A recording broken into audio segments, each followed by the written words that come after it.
Morning light flashed across the frozen lake as Malcolm drove an old green SUV home through the Idaho snow. Behind him, Sable suddenly rose, pressed her nose between the seats, and refused to look away from the cargo box. Beneath a worn red blanket, a German Shepherd puppy lay soaked, trembling, and too exhausted to make a sound. Malcolm carried the entire box inside, while his aging canine placed her body between the frightened puppy and the door. Then, a stranger climbed the snowy drive, spoke the puppy's name, and looked past her toward the battered collar on the table. That small strip of leather would lead them to a community built on kindness, debt, and a truth no one could own alone. Tell us where you are watching from, and please like and subscribe to help us reach 5,000 subscribers and share more meaningful stories. Winter had made Sandpoint look cleaner than it had any right to be. Fresh snow covered the roofs, roadside fences, and low shoulders of the mountains beyond Lake Pend Oreille. Under a clear blue sky, the water reflected so much pale light that Malcolm Veyne had to narrow his gray-blue eyes whenever the road opened toward the lake. The cold had sharpened everything. The dark lines of the pines, the white fields between houses, even the sound of tires pressing over packed snow. Malcolm preferred winter when it looked like this. Storms demanded decisions. Bright winter mornings merely showed what was already there. He turned into Corlin Auto and Restoration shortly after 9, driving his aging pickup through an entrance marked by 2 rows of orange stakes. The garage sat beyond a broad yard filled with retired snowplows, truck frames, and vehicles waiting for either repair or forgiveness. Maeve Corlin stood beside the open bay door with a clipboard tucked beneath one arm. She was 47, strong through the shoulders and forearms from years of lifting tools and parts that other shop owners paid younger men to carry. Her reddish-brown hair had been twisted into a low knot, though several strands had escaped around her face. She wore a gray Henley beneath cobalt-blue mechanics coveralls, the upper half tied around her waist. A white paint marker protruded from her chest pocket. "You're late," she called. Malcolm climbed out of the truck. At 6 feet tall and solidly built, he moved with the controlled economy of a man who had spent years learning which motions mattered. He wore an old olive combat shirt beneath a forest green work jacket, faded brown combat trousers, and boots scratched across the toes by metal, ice, and indifferent machinery. 3 minutes. Enough time to lose a bidding war. You didn't have another buyer. That is not the point. Sable stepped down after him. The 8-year-old German Shepherd landed carefully, favoring her left rear leg for the first 2 steps before her stride settled. Her coat was black across the back and rich honey gold along her chest and legs. The dark saddle curved unevenly toward her left side. Her left ear stood straight while the right tilted outward when she was relaxed, giving her an expression of permanent skepticism. Maeve looked down at her. "At least one of you arrived ready to work." Sable regarded her without comment and walked toward the bay. The SUV waited under the shop lights. It was a boxy, 4-wheel drive model from another decade, painted a green that had once been deep and was now faded to the color of lichen. Salt had roughened the lower doors. The rear bumper leaned slightly to the right, and the tailgate did not sit completely square in its frame. Malcolm walked around it once without touching anything. Maeve waited. "Frame straight," he said. "I told you that." "You also said the rear latch worked." "It works. It negotiates. That still counts." Malcolm crouched to inspect the undercarriage. The frame showed surface rust but no deep scaling. The suspension had been replaced recently enough to be useful, and the tires were newer than the rest of the vehicle deserved. He had not bought the SUV because he needed another project. He already had 3 engines in various states of disassembly, 2 cabin contracts delayed by weather, and a snowcat transmission occupying half his workshop floor.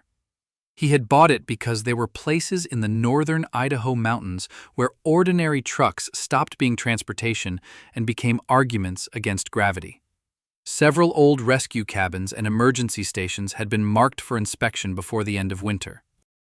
Malcolm repaired heating systems, generators, doors, and vehicles for property owners and county contractors who needed someone willing to reach isolated sites without turning every difficult road into a story about courage.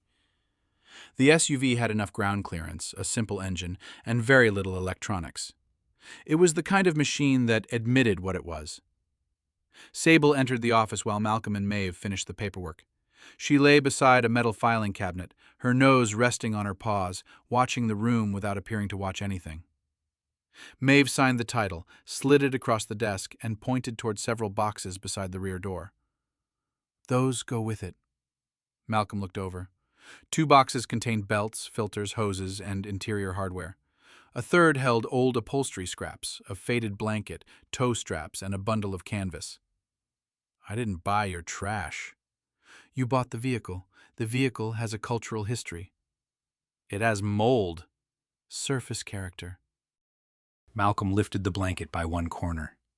It was heavy wool, once dark red, now worn thin in the center. A faint animal scent clung to it beneath the odors of dust and storage. Sable raised her head. Malcolm glanced toward her. She watched the blanket for a moment, then lowered her muzzle again. "Where did this come from?" he asked. "The bellwether clean-out. Some boxes were dropped at the storage building next door, and somebody mixed them with the parts shipment." "Irene Bellwether?" Maeve nodded. Malcolm knew the name the way people in smaller communities knew names without knowing the people attached to them. Irene Bellwether had lived east of town for decades and had once operated a winter supply route for remote cabins and seasonal workers. She had died recently, though Malcolm could not remember exactly when. "Throw it out," Maeve said, "or wash it 3 times and call it vintage." He put it back in the box. Outside, the tailgate remained open while he tested the rear wiring and heater controls. Warm air moved weakly through the cabin. Malcolm made a note with the mechanical pencil he kept clipped inside his jacket. Blower motor, rear seal, latch alignment. He did not notice the movement beneath the eaves of the storage building 30 yards away. Neither did Maeve. A small German Shepherd puppy had spent much of the morning under a wooden loading ramp, pressed against frozen earth while unfamiliar men carried boxes from the Bellwether property into trucks. Wren had not understood death, property management, or the reason Irene's house suddenly smelled of strangers. She understood noise, doors slamming, metal hooks striking truck beds, a hand reaching beneath a table too quickly, the gate standing open while someone dragged a filing cabinet across the porch. She had run. Not toward the forest, where the snow deepened beyond the road, but along the fence line and toward a scent that did not belong to the strangers. Old wool, dog hair, alder. The blanket had once rested in the sleeping space of Irene's aging German Shepherd. Alder had been gone for months, but scent did not obey the human idea that absence should eventually become nothing. Wren found the blanket inside an open cardboard box in the warm rear compartment of the SUV. She climbed in, circled once, and folded herself into the smallest corner she could make. By the time Malcolm shut the tailgate, she no longer had the strength to protest. The drive home should have taken 20 minutes. Sable made it take 27. She remained seated behind the front passenger seat for the first several miles, watching snowbanks and fence posts move past the windows. Then she turned her head toward the rear cargo area. Malcolm noticed the first time but dismissed it. A loose socket rolled inside one of the boxes when he took a curve. Sable looked back again. "Bad suspension," Malcolm said. Her right ear shifted. A mile later, she stood. The movement was deliberate enough to catch his attention. Sable braced her front paws against the folded rear seat and pressed her nose toward the narrow gap beside the cargo barrier. Malcolm checked the mirror. "What?" Sable inhaled twice. Then she made a low, restrained sound in her throat. Not a warning. Not impatience. Malcolm had heard that sound only a few times. Once beside a collapsed shed where a fox had become trapped beneath roofing panels, and once near an overturned utility trailer where a frightened dog had wedged itself between 2 crates. Something alive. He slowed, but did not stop. The shoulder was narrow and edged by a steep bank of snow. 2 minutes, he said. Sable did not sit down. The road climbed through pines toward Malcolm's house, a modest timber structure built above a detached workshop. Sunlight passed through the branches in hard white strips. The SUV heater rattled whenever he accelerated. In the mirror, Sable kept her nose aimed toward the rear. For the first time since buying the vehicle, Malcolm stopped thinking about what needed repair. He thought about the box, the old blanket, the faint animal smell. At the house, he parked near the side steps and opened the driver's door. Sable did not move. Normally, she waited for his signal before leaving a vehicle. Now, she remained facing backward, body rigid but not aggressive. Malcolm walked around to the rear. The tailgate resisted. He pressed the latch once, lifted, felt it catch, then hit it lightly with the heel of his hand. The door rose 6 inches. A breath of warm, stale air escaped. Something shifted inside the box. Malcolm stopped. He opened the tailgate the rest of the way. At first, he saw only the blanket, toe straps, and a dark patch between 2 folds of wool. Then the patch blinked. The puppy's body was narrow beneath her wet coat. Black fur lay in soft, unfinished markings across her back. The rest was pale gold, almost the color of dry straw. One ear had begun to stand, the other folded halfway over. Snow had melted along her belly and legs, darkening the cardboard beneath her. She did not growl. She did not try to retreat. There was nowhere left to go. Malcolm stood with one gloved hand still resting on the tailgate. He had learned long ago that stillness could mean many things: control, resistance, shock. Sometimes it was simply what happened when a living body had spent everything it possessed getting somewhere warmer. Sable appeared beside him. She lifted her muzzle toward the box but did not push closer. The puppy's eyes moved from Malcolm to Sable. Something in her posture changed. Not trust, not yet, but recognition of a shape she understood. Malcolm removed one glove. He held the back of his hand near the edge of the box. The puppy watched it without moving. "All right," he said quietly. "No decisions yet." He carried the entire box inside rather than lifting her out. The house had been designed around usefulness: mudroom near the side door, kitchen beyond it, wood stove placed where heat could reach both rooms, tools arranged by function, spare blankets folded in a cabinet because emergencies occurred whether a person enjoyed preparing for them or not. Malcolm placed the box on the kitchen floor several feet from the stove. He found 2 towels, warmed one near the stove, then paused before touching the puppy. Her eyes followed his hands. Sable lay down beside the box, positioning herself between the puppy and the doorway. She did not crowd her. She simply occupied the part of the room where escape might otherwise have seemed necessary. Malcolm draped the towel loosely around the puppy. Her body trembled beneath it. He called the nearest veterinary clinic. The receptionist transferred him to a technician who asked questions in a calm, practiced voice.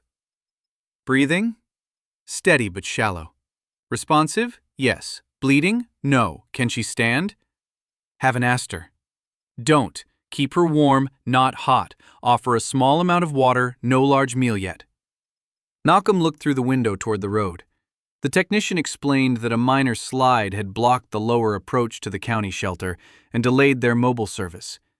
A veterinary transport might reach him later, but not immediately. You may have her for the night, she said. Malcolm looked at Sable. Sable looked at the puppy. That sounds less temporary when you say it. It is temporary, the technician replied, until it isn't. He ended the call before she could become more philosophical. The puppy took 2 small laps of water after Sable drank from her own bowl and stepped away. Malcolm pretended not to notice the imitation.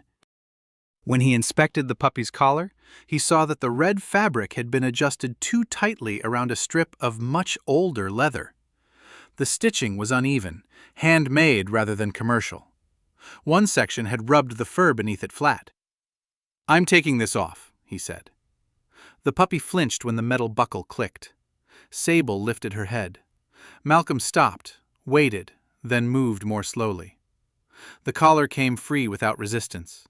On the inside of the old leather strip were 4 small marks. They resembled simple symbols rather than letters. A lantern shape, two short vertical lines, a hooked curve, and a small divided square. Old identification marks, perhaps. Something from a previous dog. Malcolm set the collar on the kitchen table. He cared more about the irritated skin beneath it than the faded scratches on old leather. By late afternoon, the puppy had stopped trembling continuously. She remained inside the box, but her head now rested against the edge rather than buried beneath the blanket. Sable had not moved far. Malcolm made coffee he did not need and stood at the counter, watching the two dogs in the reflection of the darkened window. He had intended to spend the day measuring the SUV's cargo space and stripping the damaged interior panels.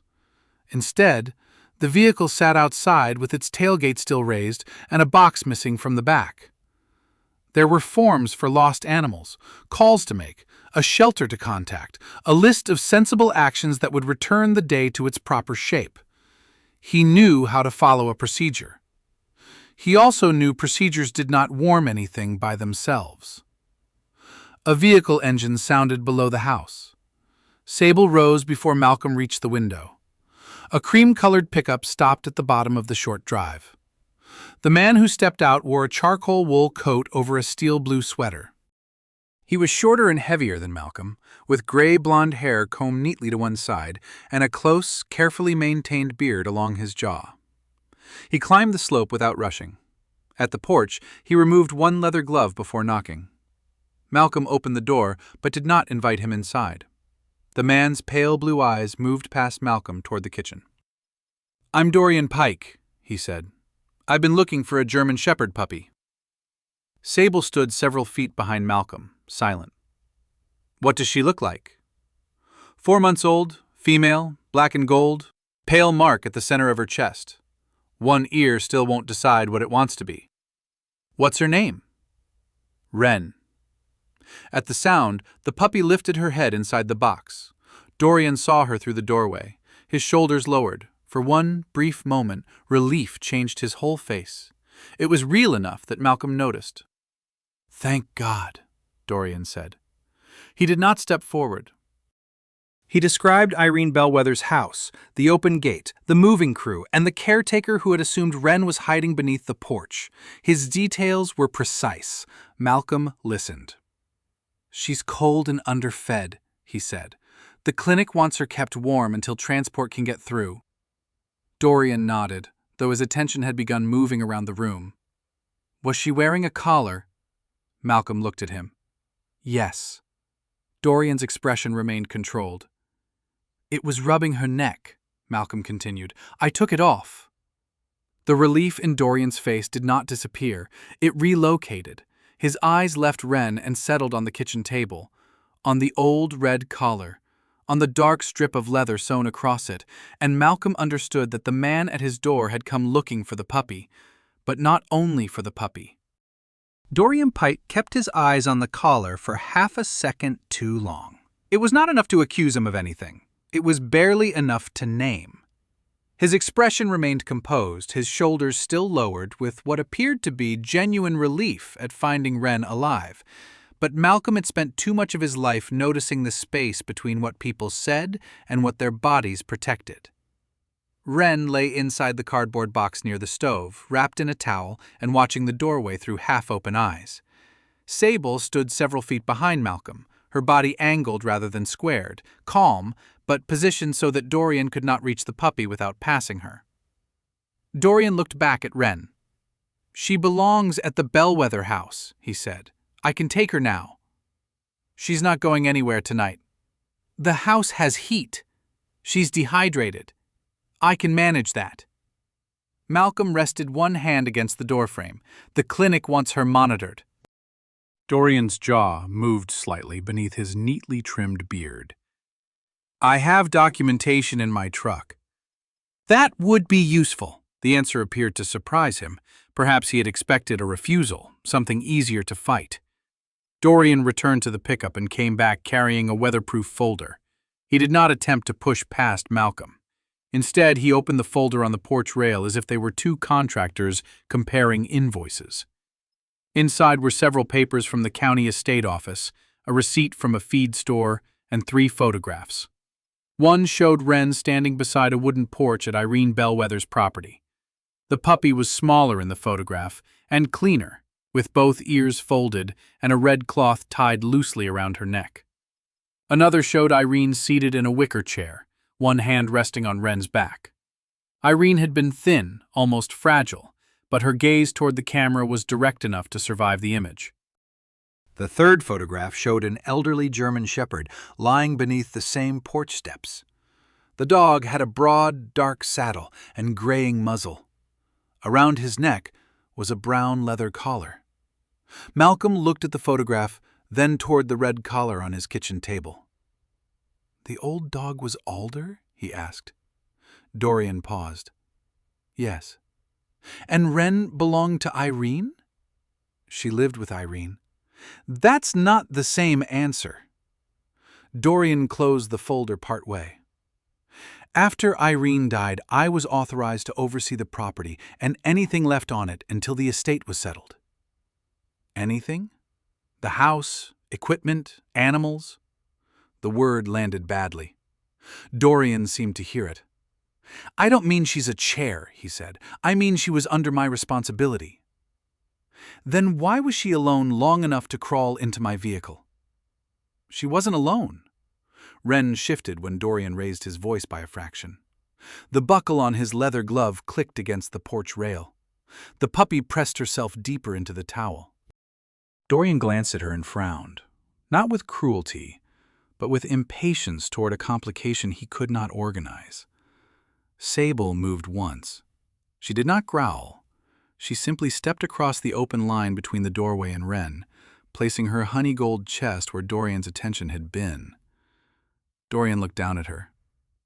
"Retired service dog?" "Yes." "She always do that?" "When someone makes the room smaller." Dorian's pale eyes returned to Malcolm. The answer had not pleased him.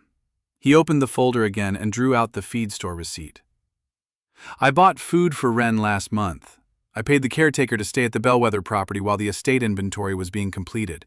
I know her name. I know she's female. I know Irene found her near a county road in October." "You know what she eats?" "Puppy food." "What kind?" Dorian's mouth tightened. Malcolm did not enjoy the question. He was not trying to win. Winning would have made the situation simpler than it was. Dorian knew enough to sound legitimate. He knew the house, the dog, the dead woman, the dates. But his concern moved around Wren rather than toward her. "She needs to come back with me," Dorian said. Malcolm looked at the collar. "So does that?" Dorian's control slipped by no more than a breath. "It belonged to Irene." "So did the house." "That collar is part of the estate." "And Wren?" "Yes." Malcolm picked up his phone.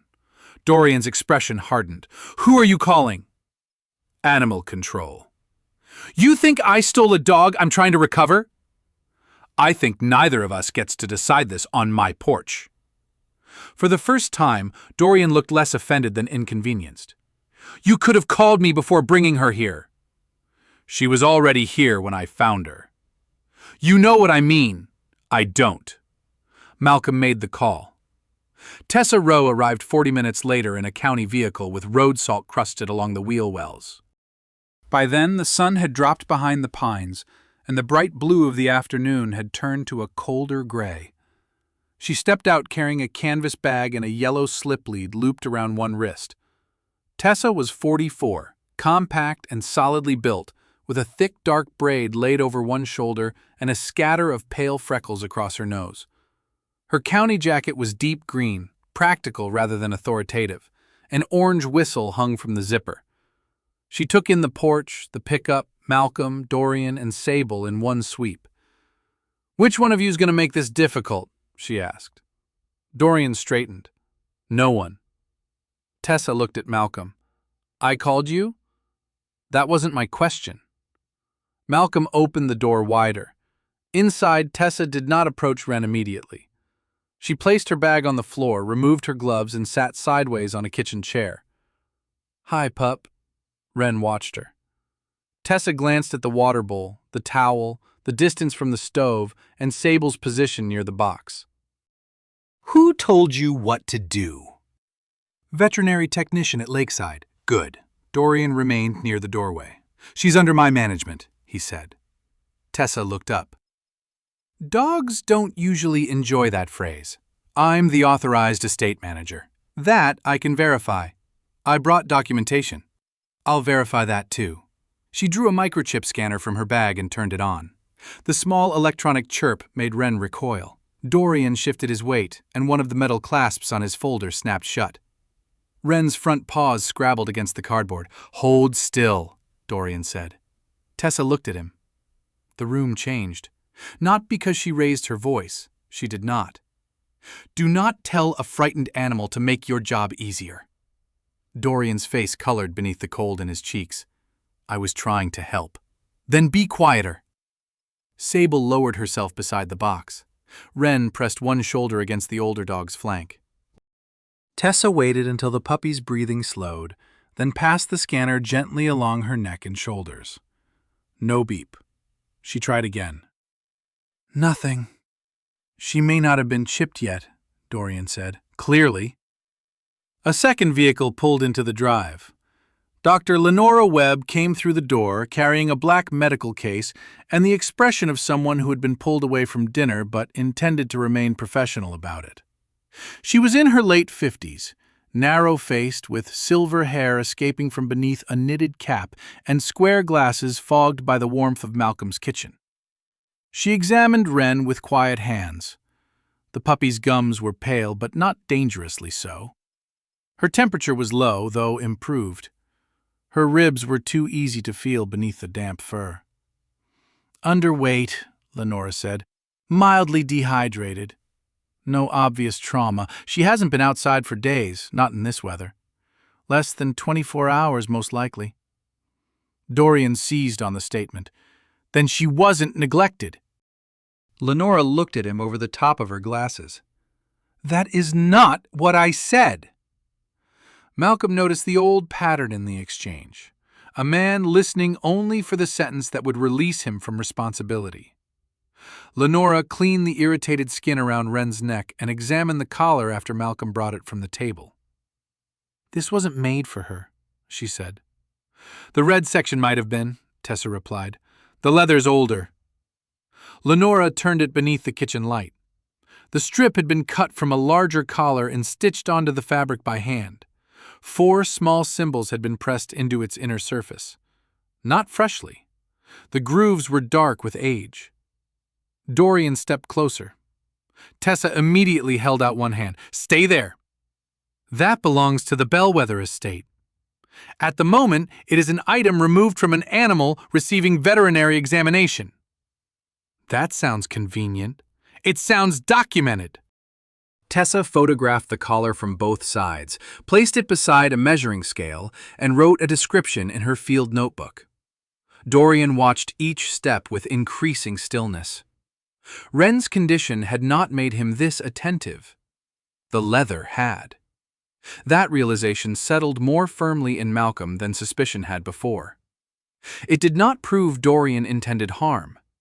It did not even prove the symbols mattered, but it showed where the man's fear lived. Tessa finished her notes. Here's where we are, she said.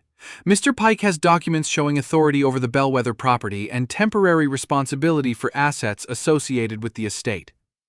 Correct, Dorian said. That does not establish individual ownership of this dog. She lived on the property. So did squirrels. Dorian stared at her. Tessa continued. There's no microchip, no registration under the cooperative, and no clear transfer document. The animal requires monitoring. We have a temporary ownership dispute and a weather delay affecting shelter intake. She looked at Malcolm. You willing to foster for 7 days under county hold? Malcolm glanced at Wren. He felt an immediate resistance that had little to do with the puppy. 7 days created routines. Routines created expectations. Expectations were how temporary things began asking permanent questions. Sable rested her chin near Wren's front paws. Wren had not touched her, but she had stopped trying to make herself smaller. Malcolm looked back at Tessa. Yes. The word came out before he had finished deciding whether he meant it. Dorian gave a short, disbelieving laugh. You're giving my dog to a stranger. I'm assigning temporary care to the person currently housing her under veterinary guidance, Tessa said. You may submit additional proof of ownership tomorrow. And the collar? County property hold pending clarification. It is not county property. I did not say it was. You cannot take it. I can document and secure disputed property removed from an animal during a welfare assessment. Dorian looked toward Malcolm as if expecting support from one reasonable man against an unreasonable system. Malcolm gave him none. Tessa placed the collar inside a clear evidence sleeve, sealed it, and wrote the date across the closure. The small sound of the adhesive strip pressing shut had more effect on Dorian than any accusation. His right hand moved to the heavy gold ring on his finger and turned it once. Then again. What exactly do you think is on that collar? Malcolm asked. Dorian stopped turning the ring. Nothing. Tessa did not look up from the form. People rarely object this hard to nothing. Dorian's face regained its composure. It belonged to Irene. Some things matter because of who touched them, not because of what they contain. The explanation was good, perhaps even partly true. That was what made Malcolm distrust it. The following morning, Maeve called before 7. I have footage. Malcolm stood in the kitchen holding the phone while Wren ate a small portion of softened food. Sable sat nearby but did not approach the bowl. What footage? The storage yard. You told Tessa the puppy got into the SUV at my place. I checked the cameras.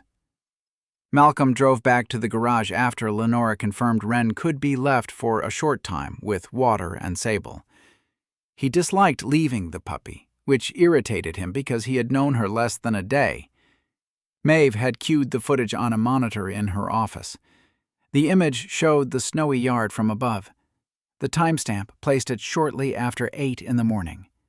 A small shape emerged from beneath the loading ramp. Wren. She moved cautiously along the edge of the building, nose low, stopping twice when workers crossed the far side of the yard.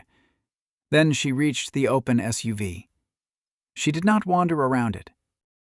She went directly to the cardboard box, climbed awkwardly inside, and disappeared beneath the old blanket. Maeve folded her arms. She followed the smell. Looks like it. Here's the earlier clip. She moved the recording back 36 minutes. A White Lantern cooperative truck stopped near the storage building. A man in a gray coat got out, searched beneath the loading ramp, checked behind 2 stacked pallets, then spoke into his phone. The camera had no audio. After several minutes, he pointed toward the tree line and drove away. He thought she ran east, Maeve said. That's what it looks like. He looked. Not well. He looked. Malcolm did not excuse the failure. He simply recorded it accurately. By late afternoon, Tessa had reviewed the footage and spoken with the man, a seasonal caretaker named Paul Hedden. Paul admitted he had assumed Wren was hiding somewhere on the property. When he finally realized she was gone, he contacted Dorian. Dorian maintained he had not learned of the disappearance until late morning. The timing was plausible. That was the problem with the entire situation. Every answer made enough sense to avoid breaking, but not enough to carry weight. That evening, Malcolm was tightening a loose hinge on the kitchen cabinet when his phone rang. The caller identified herself as Laurel Ansell. Her voice was measured, low, and carried no interest in small talk. Tessa Rowe sent me photographs of the leather strip attached to the puppy's collar. Malcolm looked toward Wren. The puppy had fallen asleep with her chin resting on Sable's foreleg. You knew Irene Bellwether? I represented her in several land matters before I retired. Did the collar belong to her? It belonged to Alder. The answer came without hesitation. Malcolm set down the screwdriver. Laurel, what are those marks? I don't know yet. You recognize the collar but not the symbols? I recognize the workmanship. Irene repaired things as though neatness were a moral weakness. Despite himself, Malcolm almost smiled. Laurel continued. Years ago, she gave me a sealed envelope. She told me not to open it unless Alder's collar returned with someone who had no financial interest in White Lantern Station. Malcolm looked around his kitchen. I bought a bad SUV. That's my financial interest. That may be the first useful qualification anyone has offered. What's in the envelope? I don't know. You never opened it? Irene trusted me to follow one instruction. I managed that much. The humor left Laurel's voice. She believed the land use agreement at White Lantern had been converted through a provision she did not fully understand when she signed it. Converted into what? A purchase option. For Dorian? For the cooperative under his control. Malcolm looked at the dark window above the sink. His reflection stood there with the screwdriver still in one hand. You think he cheated her? I think Irene had doubts. Doubt is not evidence. And the envelope? May contain evidence. It may contain a recipe and another instruction. Irene was capable of both. Malcolm turned toward the table where the collar had rested before Tessa sealed it away. What do you want from me? Nothing tonight. That usually means something tomorrow. It means you are not to visit White Lantern Station, confront Dorian, search Irene's property, or convince yourself that finding a puppy in your vehicle appointed you executor of the dead. Malcolm was silent. Laurel's tone softened, though not enough to become kind. A legal suspicion does not make you an investigator, Mr. Veyne, and possessing a clue does not grant you the right to use it. Across the kitchen, Wren shifted in her sleep. Sable lifted her head, checked the room, then lowered it again. Malcolm understood the warning.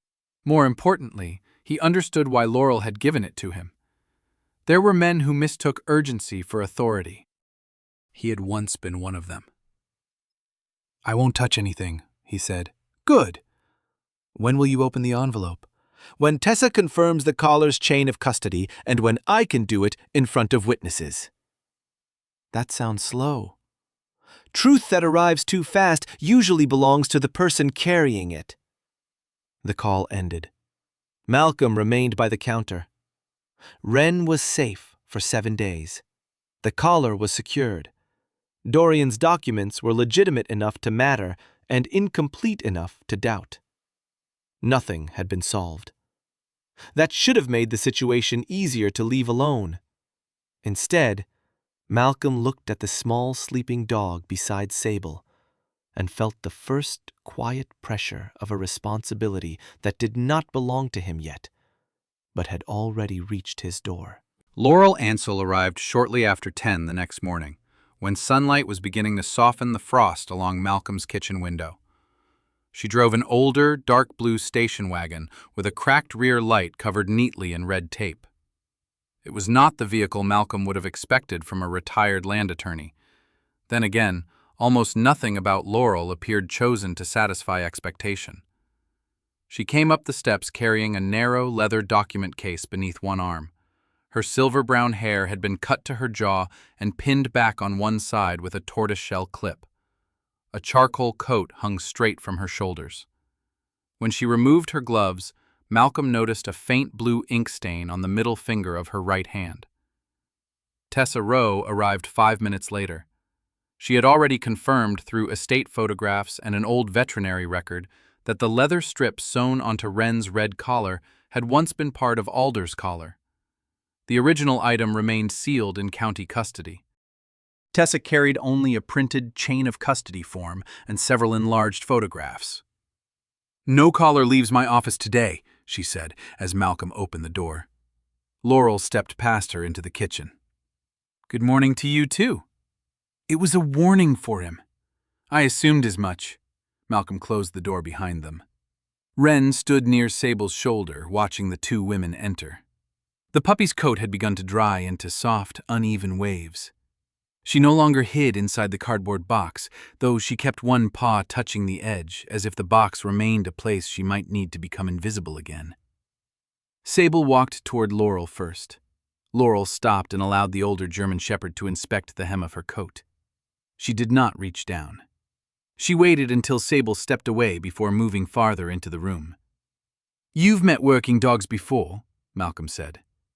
I've met enough dogs to know most introductions are ruined by human enthusiasm. Tessa set the photographs on the kitchen table. Laurel placed her leather case beside them. The sealed envelope was smaller than Malcolm had imagined. Heavy cream paper, edges yellowed slightly with age, its flap crossed by two narrow strips of dark red wax.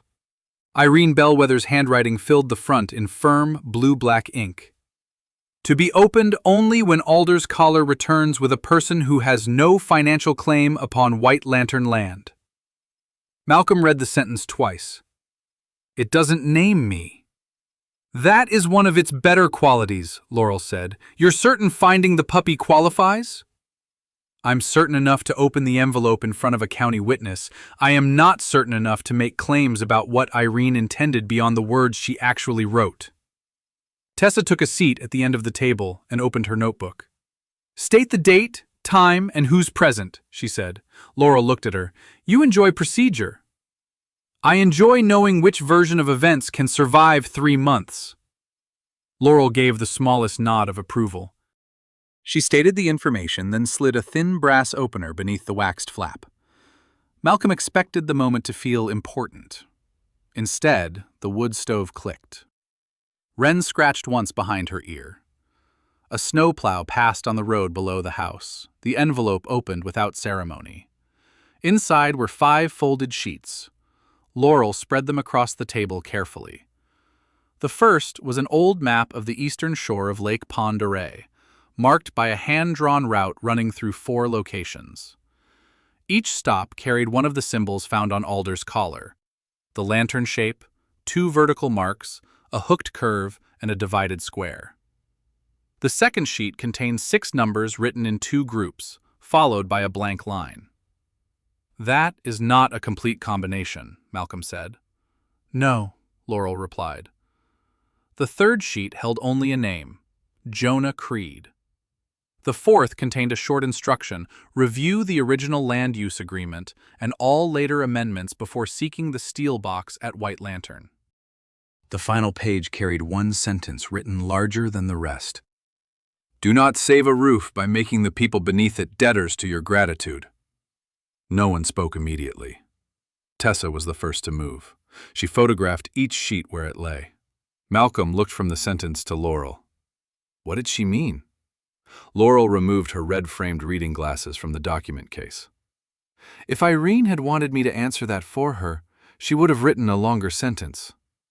You were her attorney. Former attorney. The correction was immediate. Laurel placed the glasses on her face and studied the map. I represented Irene during several property matters: boundary disputes, access easements, a timber company that believed a widow in her 70s would be easier to pressure than a man with the same acreage. Was she? No. Something almost warm entered Laurel's voice. White Lantern Station began long before Dorian Pike had anything to do with it. It was originally a Forestry Service rest structure. Irene acquired the land and expanded the building in stages. By the time I knew her, it had become part supply depot, part emergency shelter, part unofficial refuge. For whom? Tessa asked. Anyone Winter had made temporarily inconvenient to the rest of society. Laurel unfolded a legal pad from her case. Seasonal workers, retired foresters living too far from town, drivers stranded during closures, volunteers transporting animals between rural clinics. Irene stored fuel, blankets, canned food, veterinary supplies, and generator parts. Nothing elegant, everything useful. Malcolm glanced toward the old blanket, now folded beside Wren's box. That explains the route. Part of it. Laurel drew a straight line beneath the first paragraph of her notes. As Irene aged, maintaining the station became impossible. Heating alone was expensive. The roof needed replacement. The well system had failed twice. Dorian proposed taking over operations through a housing cooperative. He saved it, Malcolm said. He changed it. That wasn't my question. Laurel met his eyes over her glasses. Yes, he likely saved the structure from closing. She explained that Dorian had invested private money and secured additional financing.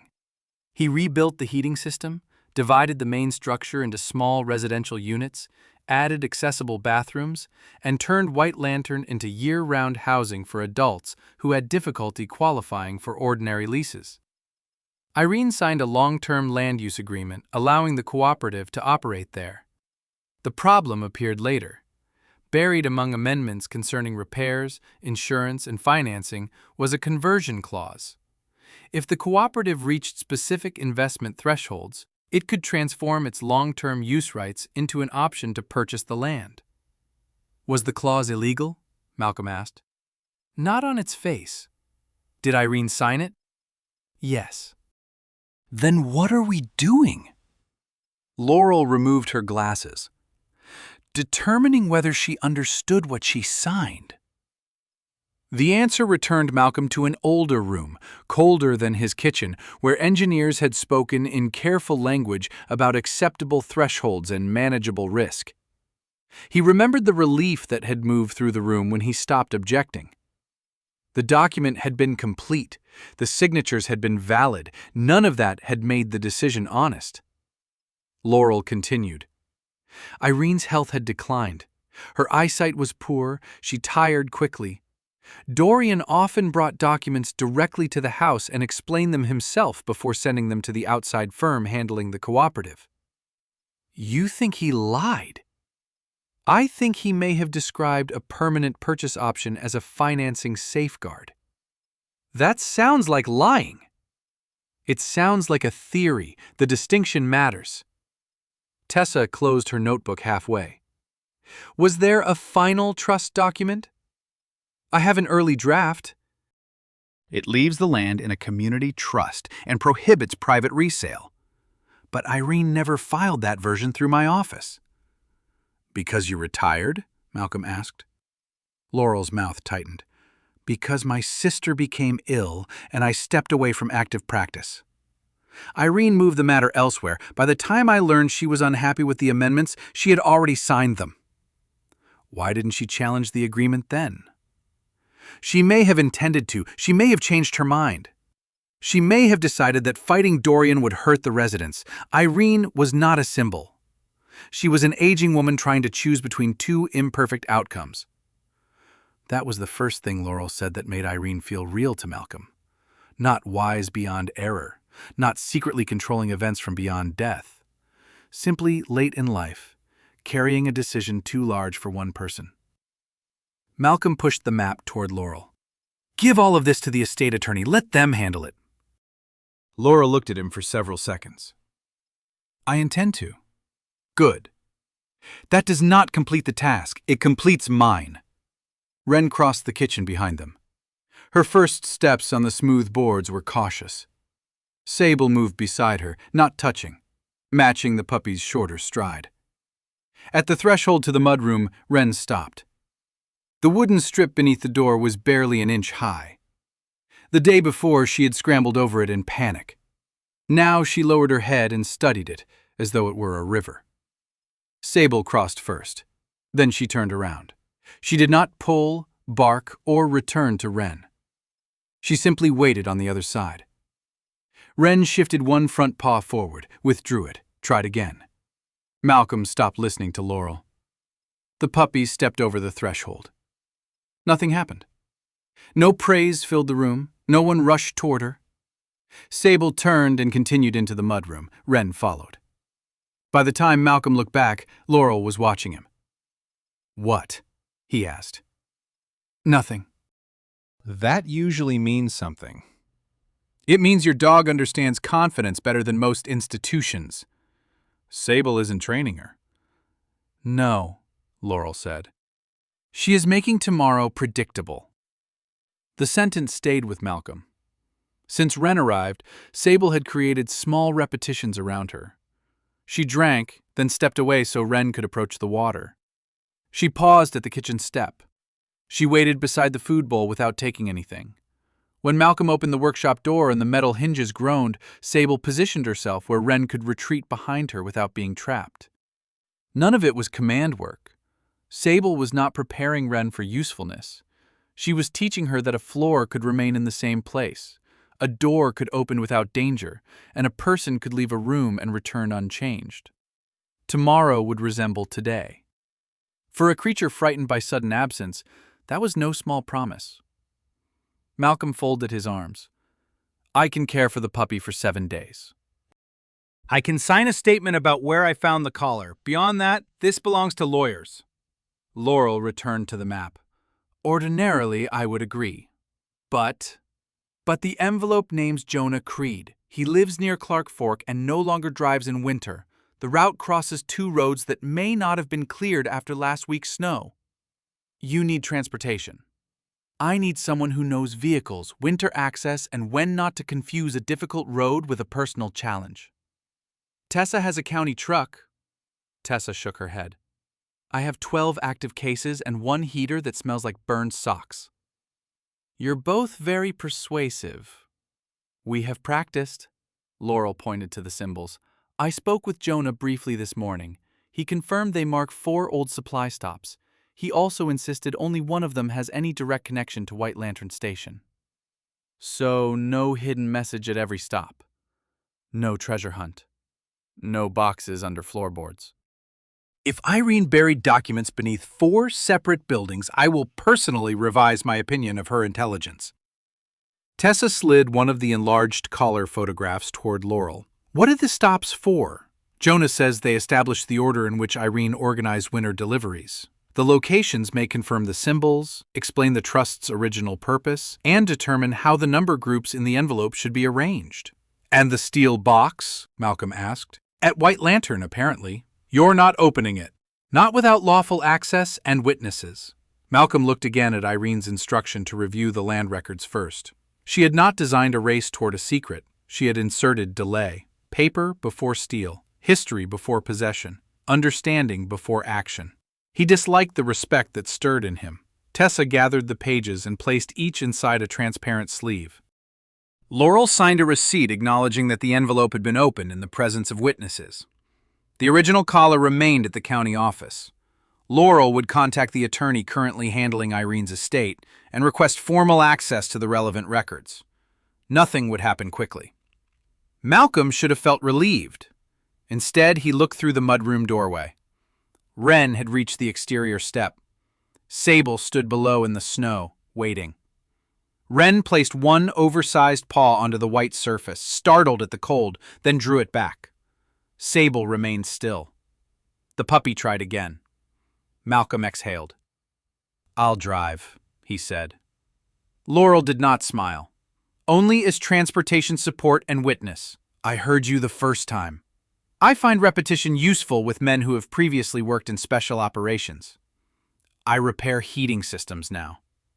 Then you understand the danger of pressure building where no one is watching. Tessa made a sound that might have been a laugh. By late afternoon, Laurel had left with the opened envelope and copies of the documentation. Tessa returned to the county office. Malcolm spent 2 hours in the workshop pretending to concentrate on the SUV's rear latch. He removed the interior panel, cleaned the mechanism, and discovered the latch itself was not damaged. The mounting plate had been tightened out of alignment by someone who wanted the door to look repaired without correcting the underlying fit. He loosened the bolts and reset the plate. The tailgate closed properly on the first attempt. Malcolm stood with one hand on the faded green metal.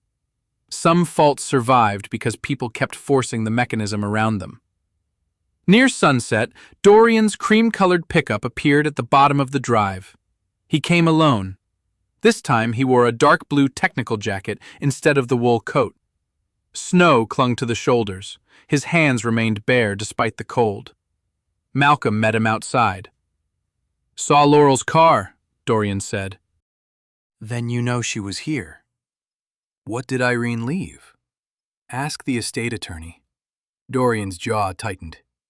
You opened the envelope. Laurel opened it with Tessa present. What was inside? Nothing that gives me the right to discuss estate documents with you. Dorian looked toward the house. Through the window, Wren could be seen following Sable across the kitchen. She looks better. She is. For a moment, Dorian watched the puppy rather than Malcolm. Then he said, There are 19 people living at White Lantern. I know what it is. No, you know what Irene wanted it to be. The anyway carried more fatigue than anger.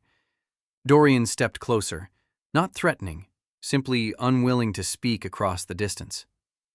The bank loan is secured against the operating agreement and projected ownership conversion. If someone challenges the land status publicly, the lender can freeze discretionary accounts while they review the risk. Discretionary. Repairs, fuel reserves, contractor payments. You're saying the heat gets turned off if anyone asks questions. I'm saying systems do not wait politely while people decide who was morally pure 10 years ago. Malcolm looked at him. Did Irene understand the purchase option? Dorian's pale eyes did not shift. She understood White Lantern needed money. That wasn't the question. It is the only question that mattered when the boiler failed and the roof was taking water. The silence between them did not feel empty. Dorian turned the gold ring on his right hand. I am not asking you to trust me, he said. I am asking you to understand the shape of the damage before you help cause it. You think truth causes the damage. I think people who uncover something often walk away before the bills arrive. Malcolm felt the accusation find a place in him. Not because it was fair, because it was possible. Dorian looked once more toward Wren. You want to know what Irene meant, he said. Fine. His voice lowered. But decide whether you also want responsibility for what the truth does next. Dorian walked back to his truck. Malcolm remained beside the repaired SUV as the vehicle disappeared down the snowy road. Inside the house, Sable stood waiting at the kitchen threshold. Wren waited behind her. For the first time since the envelope had been opened, Malcolm understood that its emptiness was not the problem. The problem was that it had contained just enough to make walking away feel like a decision too. Jonah Creed refused to ride in the front seat. Too many windows, he said, opening the rear door of Malcolm's restored SUV. Makes a man feel responsible for every direction at once. Malcolm looked at him. Jonah was 67. Long-limbed and slightly stooped, with thick white hair that had resisted both age and combs. A close white beard covered his jaw, and the outer edge of his right ear bore the permanent red-brown mark of old sun damage. He wore a forest green ranger jacket with the insignia removed, leaving pale rectangles of stitching on the shoulders. He climbed into the back beside a canvas pack and an oilcloth notebook. Sable occupied the cargo space behind him. Wren remained at Malcolm's house under Tessa's approved care arrangement, with Maeve checking on her at midday. The decision had taken longer than Malcolm cared to admit. Sable had paced once between the kitchen and the vehicle before finally stepping inside. Laurel settled into the passenger seat with a leather case on her lap. You told him we are not entering private property without permission? She asked. I told him twice, Jonah said. I was asking Malcolm. You told me 3 times. That is not an answer. It is the answer you're getting. The road east of Sandpoint ran bright beneath the winter sun. Snow had hardened overnight, leaving the plowed surface dry in places and glazed in others. Lake Pend Oreille appeared between the trees in long blue-gray flashes. They were not hunting for treasure. Laurel had made that clear before they left, then again while Malcolm checked the tire chains, and once more when Jonah produced the old route notebook. Their purpose was limited. Verify the symbols, document the route's original function, and determine whether Irene's number groups had a logical order. White Lantern Station itself would only be visited with Dorian's permission and without touching any secured property. The first stop lay beside a decommissioned water pumping station near a frozen service road. The building was little more than a concrete box with a rusted vent pipe and a roof buried beneath snow. Jonah led them around the side, using a brass-tipped walking stick more to test the ground than support himself. There, he said. A metal maintenance plate had been bolted beside the old fuel intake. Most of its lettering had faded, but the lower corner carried a stamped lantern symbol identical to the first mark on Alder's leather strip. Laurel photographed it. Malcolm examined the structure. No hidden compartment, he said. Jonah snorted. Irene hid extra fuel here. That was secret enough when the county was limiting storage permits. What did the lantern mean?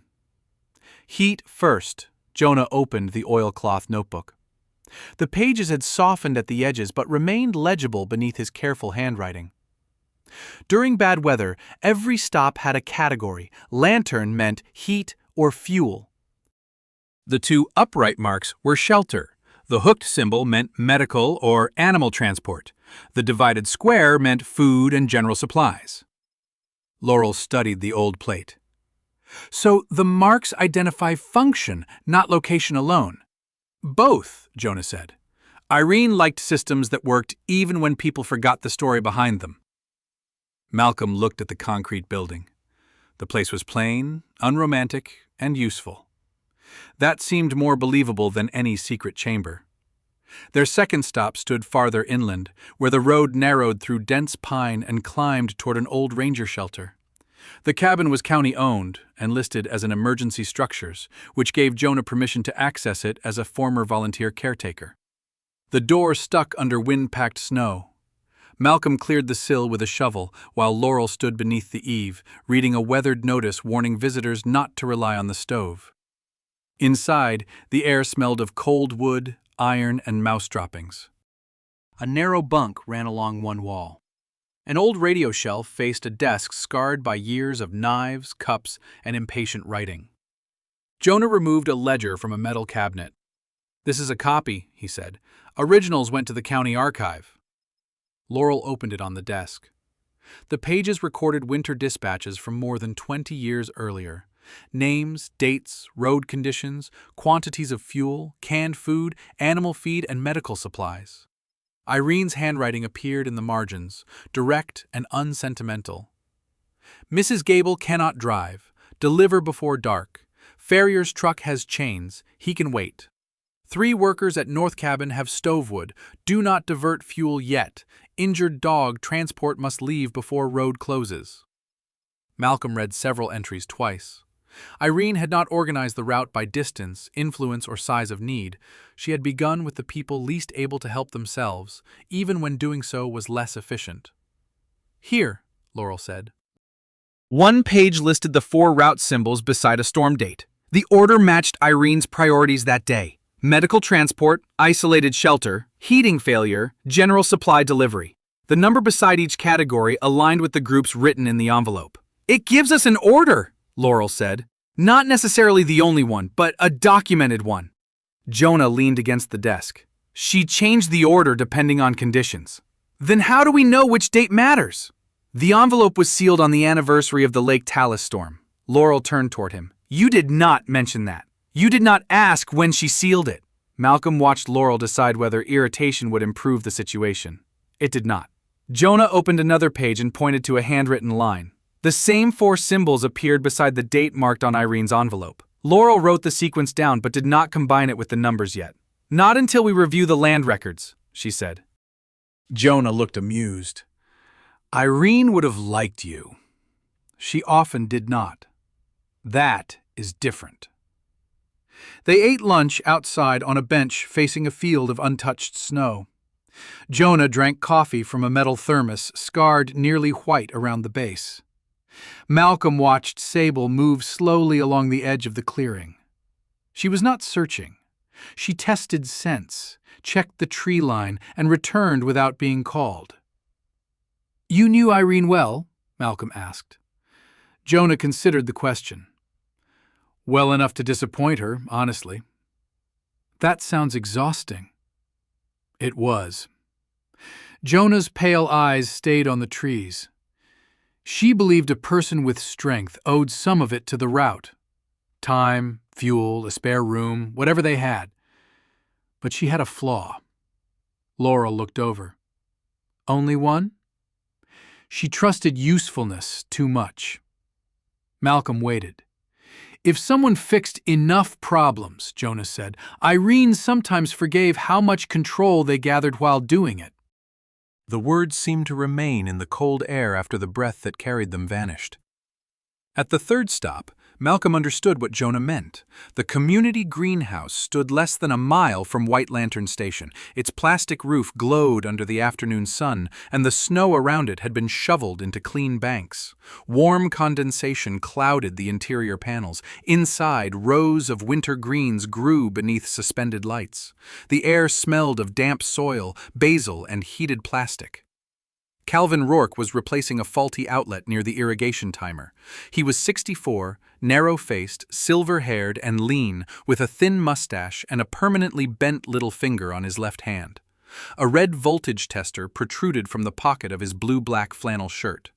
Jonah introduced him. Calvin looked at Malcolm, then Laurel, then Sable. "Which one of you is here to tell us the building is about to disappear?" "No one," Laurel said. "That sounds temporary." Calvin returned to the outlet. Malcolm liked him immediately, which he considered a reason for caution.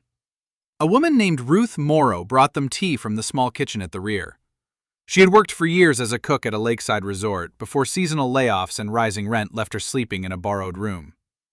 Dorian had allowed her to move into White Lantern without a full deposit and wait until spring to catch up on rent. "He didn't make me beg," Ruth said. "That mattered."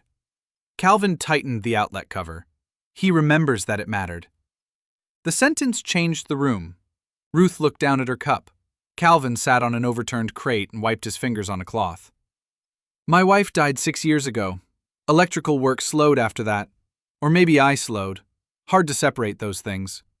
He nodded toward the distant station beyond the greenhouse wall. "I was 3 weeks from living in my truck. Dorian gave me a room and paid me to bring the wiring up to code." "That sounds like help," Malcolm said. "It was." Calvin did not hesitate. "That is the part people keep wanting me to deny. I won't." He set the cloth aside. "But when we asked for copies of the operating agreement, he told us to remember who had kept the boiler running. When Ruth asked whether residents could elect a voting member, he reminded her how long she had paid reduced rent." Ruth's mouth tightened. "He didn't threaten us." "No," Calvin said. "He made gratitude do the work." Malcolm looked through the greenhouse panels toward White Lantern Station.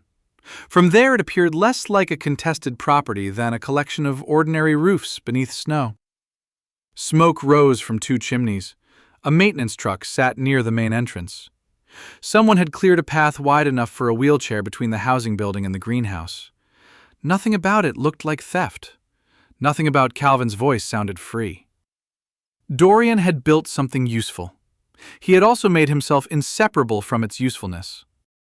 That was the danger Malcolm had missed when he first imagined the dispute as a question of guilt. The real problem was not whether Dorian had done good. It was whether doing good had become his argument for owning every decision that followed. Sable crossed the greenhouse and stopped near Calvin. He held out the back of his hand. She sniffed it, then sat beside his left leg. Calvin looked down. "She always choose the man with faulty wiring?" "She chooses quiet people," Malcolm said. "Poor judgment, then." For the first time that afternoon, Ruth laughed. The sound loosened something in the room without solving it. Dorian arrived 20 minutes later. He had agreed to meet them at the greenhouse after Laurel formally requested access to historical documents and the exterior common areas of White Lantern Station. He wore a navy technical jacket and dark gloves. His cream-colored pickup was parked near the main building. He looked tired. Not defeated. Not frightened. Tired in the particular way of a man whose control had begun requiring more energy than before. "You've heard their version," he said. Calvin stood. "It is also our version." Dorian looked at him, and for a moment Malcolm saw genuine hurt. That made the scene harder, not easier. "I gave you work." "Yes." "I kept your rent below cost." "Yes." "I never asked you to lie." "You asked us not to ask."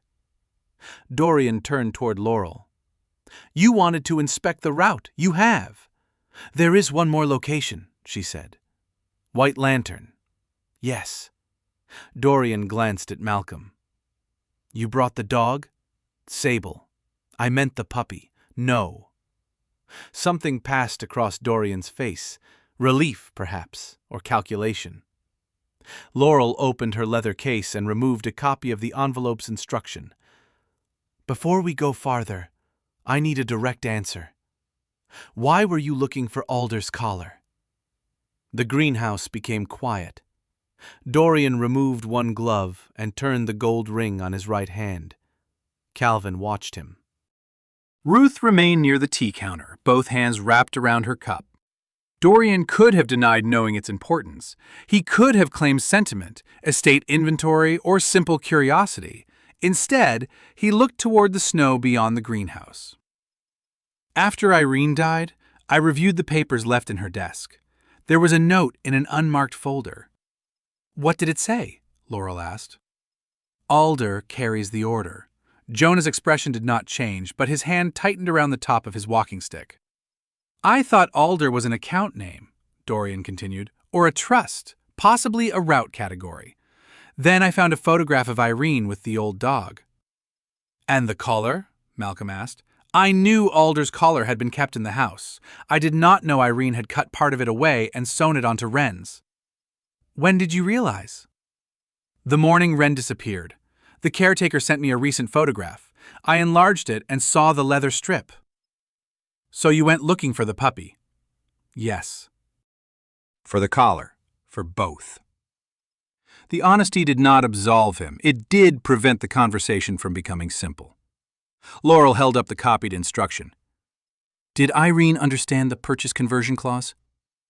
Dorian looked at Calvin before answering. She understood we needed financing. That is not the question. No, Dorian said. It is the reality. Laurel waited. Dorian's shoulders lowered. I explained that the lender needed stronger security than a temporary use agreement. I told her the cooperative needed a future interest in the land. Did you tell her that meeting the investment threshold could create an enforceable purchase option? I told her the provision protected the money we were putting in. That is still not the question. Dorian's composure fractured, not into anger, but something closer to shame. No, he said, not in those words. No one moved. The greenhouse heater came on with a low rush. Dorian looked around at the plants, the repaired wiring, Ruth's cup, Calvin's work gloves. The roof leaked into 3 units. The boiler failed twice in one January. The well pump was held together with a clamp and a prayer. No bank would lend against a handshake, and Irene's intention to remain generous forever. So you let her sign something she did not fully understand, Malcolm said. I let her sign the only document that kept this place open. Malcolm felt anger rise, but it did not arrive cleanly. He could see the repaired greenhouse. He could see Calvin's dry boots, Ruth's steady hands, and the path cleared between buildings. Dorian had used a wrong method to preserve a right outcome. Or perhaps he had used a useful outcome to excuse taking more power than anyone had agreed to give him. Both statements could be true. White Lantern Station's main building had once been a forestry rest house. Irene's additions spread from it in practical, mismatched wings. Residential rooms to the east, kitchen and common space to the west, utility structures behind. Dorian gave them permission to enter the old service corridor and boiler room. Calvin accompanied them as resident representative. No private rooms, Dorian said. No offices, no opening cabinets. Laurel nodded. Agreed. The boiler room was warm, loud, and clean. Newer pipes crossed older stone walls. Calvin pointed out sections replaced over the years. Dorian named the cost of each repair without being asked. Jonah ignored both men and walked to the far end of the room. A plywood partition covered part of the original foundation wall. That was not here in Irene's time, he said. Calvin examined the screws. I put that wall in 12 years ago. She wanted the old pipe trench covered. Anything behind it? Concrete, as far as I knew. Dorian stood near the doorway. Jonah, what are you suggesting? Jonah opened his notebook and showed them a faded sketch of the original machine room. A rectangle had been marked near the base of the wall. Steel Records box, he said. Irene had it installed after the flood of '98. Dorian's face went still. Calvin removed 2 access screws from a small inspection panel in the plywood. He did not dismantle the wall. He only opened the existing maintenance hatch. Malcolm directed a flashlight through the gap. Behind the plywood, set low into the concrete, was the black face of a steel safe. Its dial was filmed with dust. No one reached toward it. That became the most important action of the day, or rather, the absence of one. The number sequence in Laurel's case might have opened it. Jonah's records might have completed the order. The safe stood within arm's reach, holding whatever Irene had considered worth protecting. Malcolm felt the old instinct sharpen inside him. Identify the obstacle, remove it, reach the answer before conditions changed. It was the same instinct that had once made speed feel like competence. Laurel closed the inspection panel. "We stop here." Dorian looked at her. "You came all this way. We came to verify that it exists. You think I'm going to remove something? I think no one should be placed in a position where everyone else must later decide whether to believe them." Dorian's jaw tightened. "What happens now?" "I file an emergency preservation request with the probate court. The current estate attorney will be notified. The safe remains untouched until a judge or authorized estate officer determines access." "That could take days." "Yes. The lender hears about a court filing. They may review our accounts." Laurel did not soften. "That risk exists whether we proceed properly or badly." Dorian turned to Malcolm. "You agree with this?" Malcolm looked at the closed panel. He thought of the SUV latch he had repaired by loosening the plate instead of forcing it harder.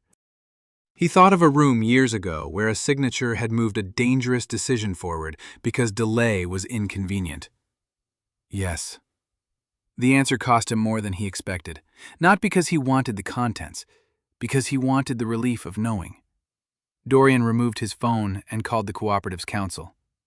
Laurel stepped into the corridor and contacted the probate office. Within an hour, she had submitted an emergency request to preserve any documents or property inside the steel safe. Dorian signed a written acknowledgement that he would not access, move, or alter the safe for 72 hours while the court reviewed the request.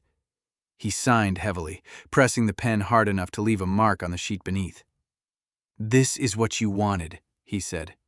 "No," Laurel replied. "This is what prevents anyone from claiming later that the truth was handled by whoever reached it first." On the drive back, Jonah slept in the rear seat with his hat tilted over his eyes. Laurel reviewed copies of the forms. Sable rested in the cargo space, chin on her paws. Malcolm drove through the late afternoon light without speaking. He had once believed restraint meant weakness disguised as patience. Training had taught him to enter, secure, and control. Regret had later taught him to distrust any action that felt too satisfying. Today, the answer had been 6 feet away behind plywood. He had walked out without touching it. The choice did not feel heroic. It felt unfinished. Perhaps that was why it mattered. The court order arrived at 8:17 on a Thursday morning. Laurel read it twice before calling anyone. The probate judge had authorized a limited opening of the steel safe at White Lantern Station for the sole purpose of inventorying and preserving documents connected to Irene Bellwether's estate. Nothing inside could be removed except by the court clerk. No one present could claim ownership, copy private financial information without approval, or treat the contents as a final ruling on the land dispute. By 10, the old machine room had been turned into something between a hearing room and a repair site. A folding table stood near the boiler wall. A county camera faced the plywood partition. 2 numbered evidence boxes rested beside a portable scanner. The room smelled of warm metal, concrete dust, and coffee brought in paper cups no one seemed to drink. Clerk Magistrate Helen Vossler supervised the process. She was 63, compact and silver-haired, with a navy wool coat buttoned high at the throat and reading glasses hanging from a black cord. She spoke quietly, which had the effect of making everyone else lower their voices. "We are not here to decide who is honest," she said. "We are here to determine what exists." Tessa Rowe stood beside the table with the sealed sleeve containing Wren's old collar. She had logged its departure from county storage, recorded the mileage to White Lantern, and made Malcolm sign as a witness to the transfer. "You realize," Malcolm said, "that the collar has had a more documented morning than I have?" "That can be corrected," Tessa replied. Maeve Corlin had been asked to attend because the garage footage established how Wren and the collar reached Malcolm's vehicle. She leaned against the wall in a dark flannel shirt and clean work boots, her cobalt mechanics coveralls replaced by black trousers that appeared to make her personally uncomfortable. "I dressed for court," she said when Malcolm looked at her. "This is a boiler room." "Then I have overdressed for both." Jonah Creed sat near the old pipe trench with his oilcloth notebook across his knees.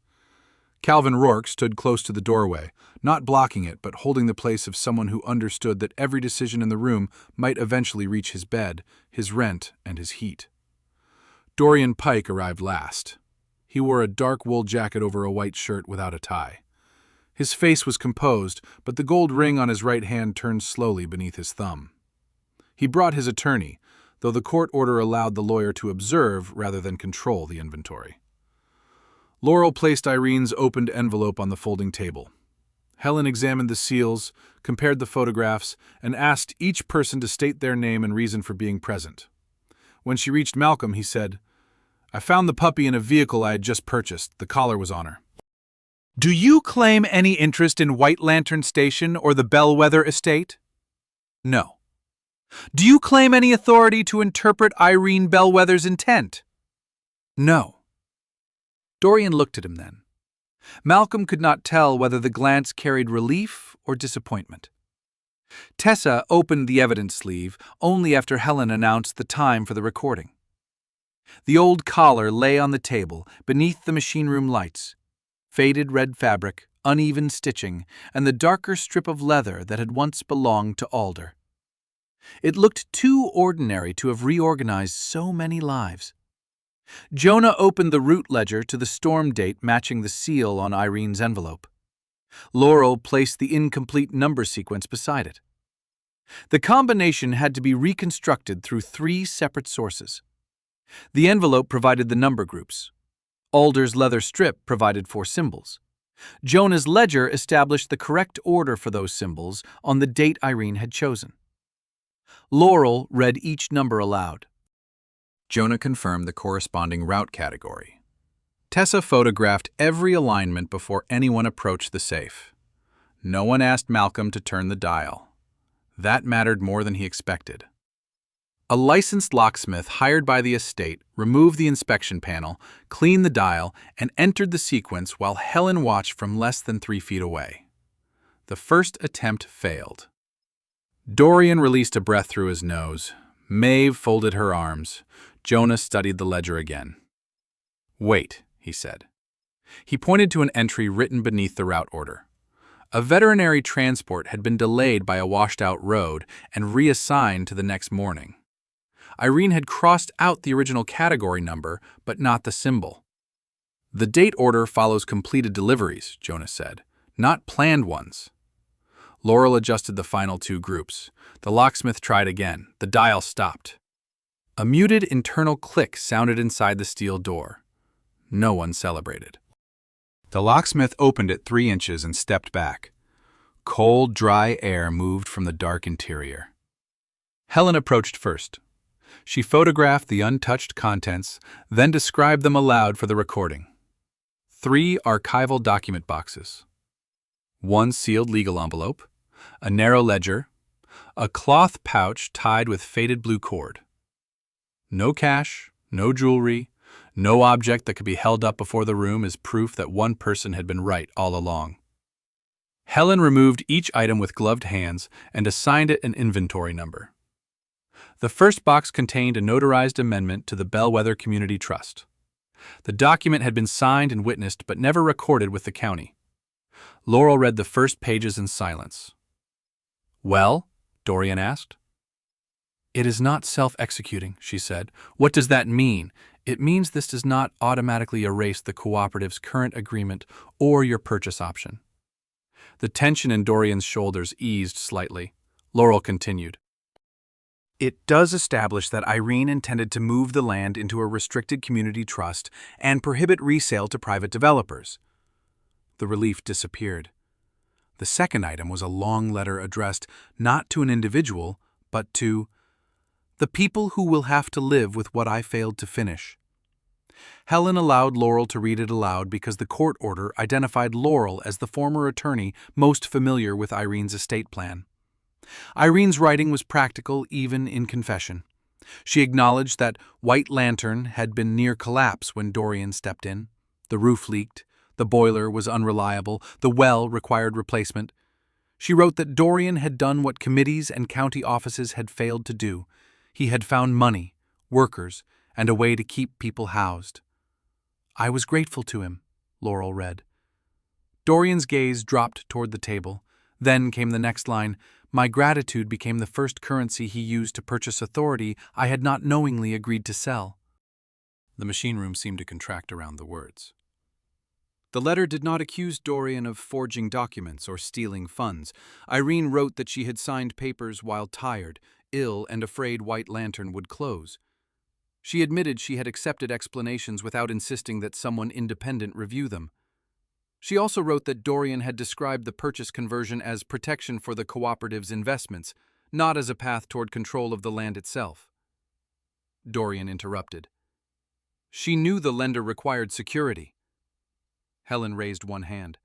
You will have an opportunity to respond after the reading. This is not testimony. It is a dead woman's opinion. Calvin spoke from the doorway. She is the dead woman whose land you used. Dorian turned toward him. And whose buildings I kept standing. The exchange sharpened instantly. Helen did not raise her voice. Mr. Pike, Mr. Rourke, the letter continues. Laurel resumed. Irene did not demand that Dorian be expelled or ruined. She specifically warned against destroying the housing system merely to prove that its foundation had been flawed. Her proposed remedy was detailed. White Lantern land should be transferred to a community trust that could not sell it to a private investor. Dorian's documented and legitimate investments should be evaluated and recognized. Current residents should receive guaranteed occupancy during any transition. A governing board should include residents, a county representative, and an independent financial administrator. No single operator, donor, or founder should control the property, its finances, and its residents' access to housing at the same time. Calvin closed his eyes briefly. Maeve looked toward Dorian. He had stopped turning his ring. The third box contained accounting projections prepared by a regional nonprofit consultant 6 months before Irene died. They showed that White Lantern could continue operating under a trust model if its debt were restructured, several grants renewed, and maintenance expenses separated from Dorian's private management company. The documents did not prove the model would succeed. They proved Irene had not been imagining one. The cloth pouch was opened last. Inside lay a small brass whistle on a worn cord. Alder's name had been scratched along one side. Tessa stared at it for a moment, then looked toward Wren. The puppy had been permitted to attend because her 7-day county hold had not ended, and Tessa did not want Malcolm leaving both dogs unattended for the length of the proceeding. Wren lay near the back wall, beside Sable on a folded blanket Maeve had brought. The whistle meant nothing to Wren. That was almost a relief. It belonged to a story before her. No one asked her to carry it. Helen called a short recess while she scanned the trust amendment and letter. The room did not relax. Dorian walked to the far wall and stared at the newer heating pipes. She wrote that when the medication made her confused, he said. Laurel remained at the table. Her physician will have records. She could barely manage a conversation some days. And on others? She was angry.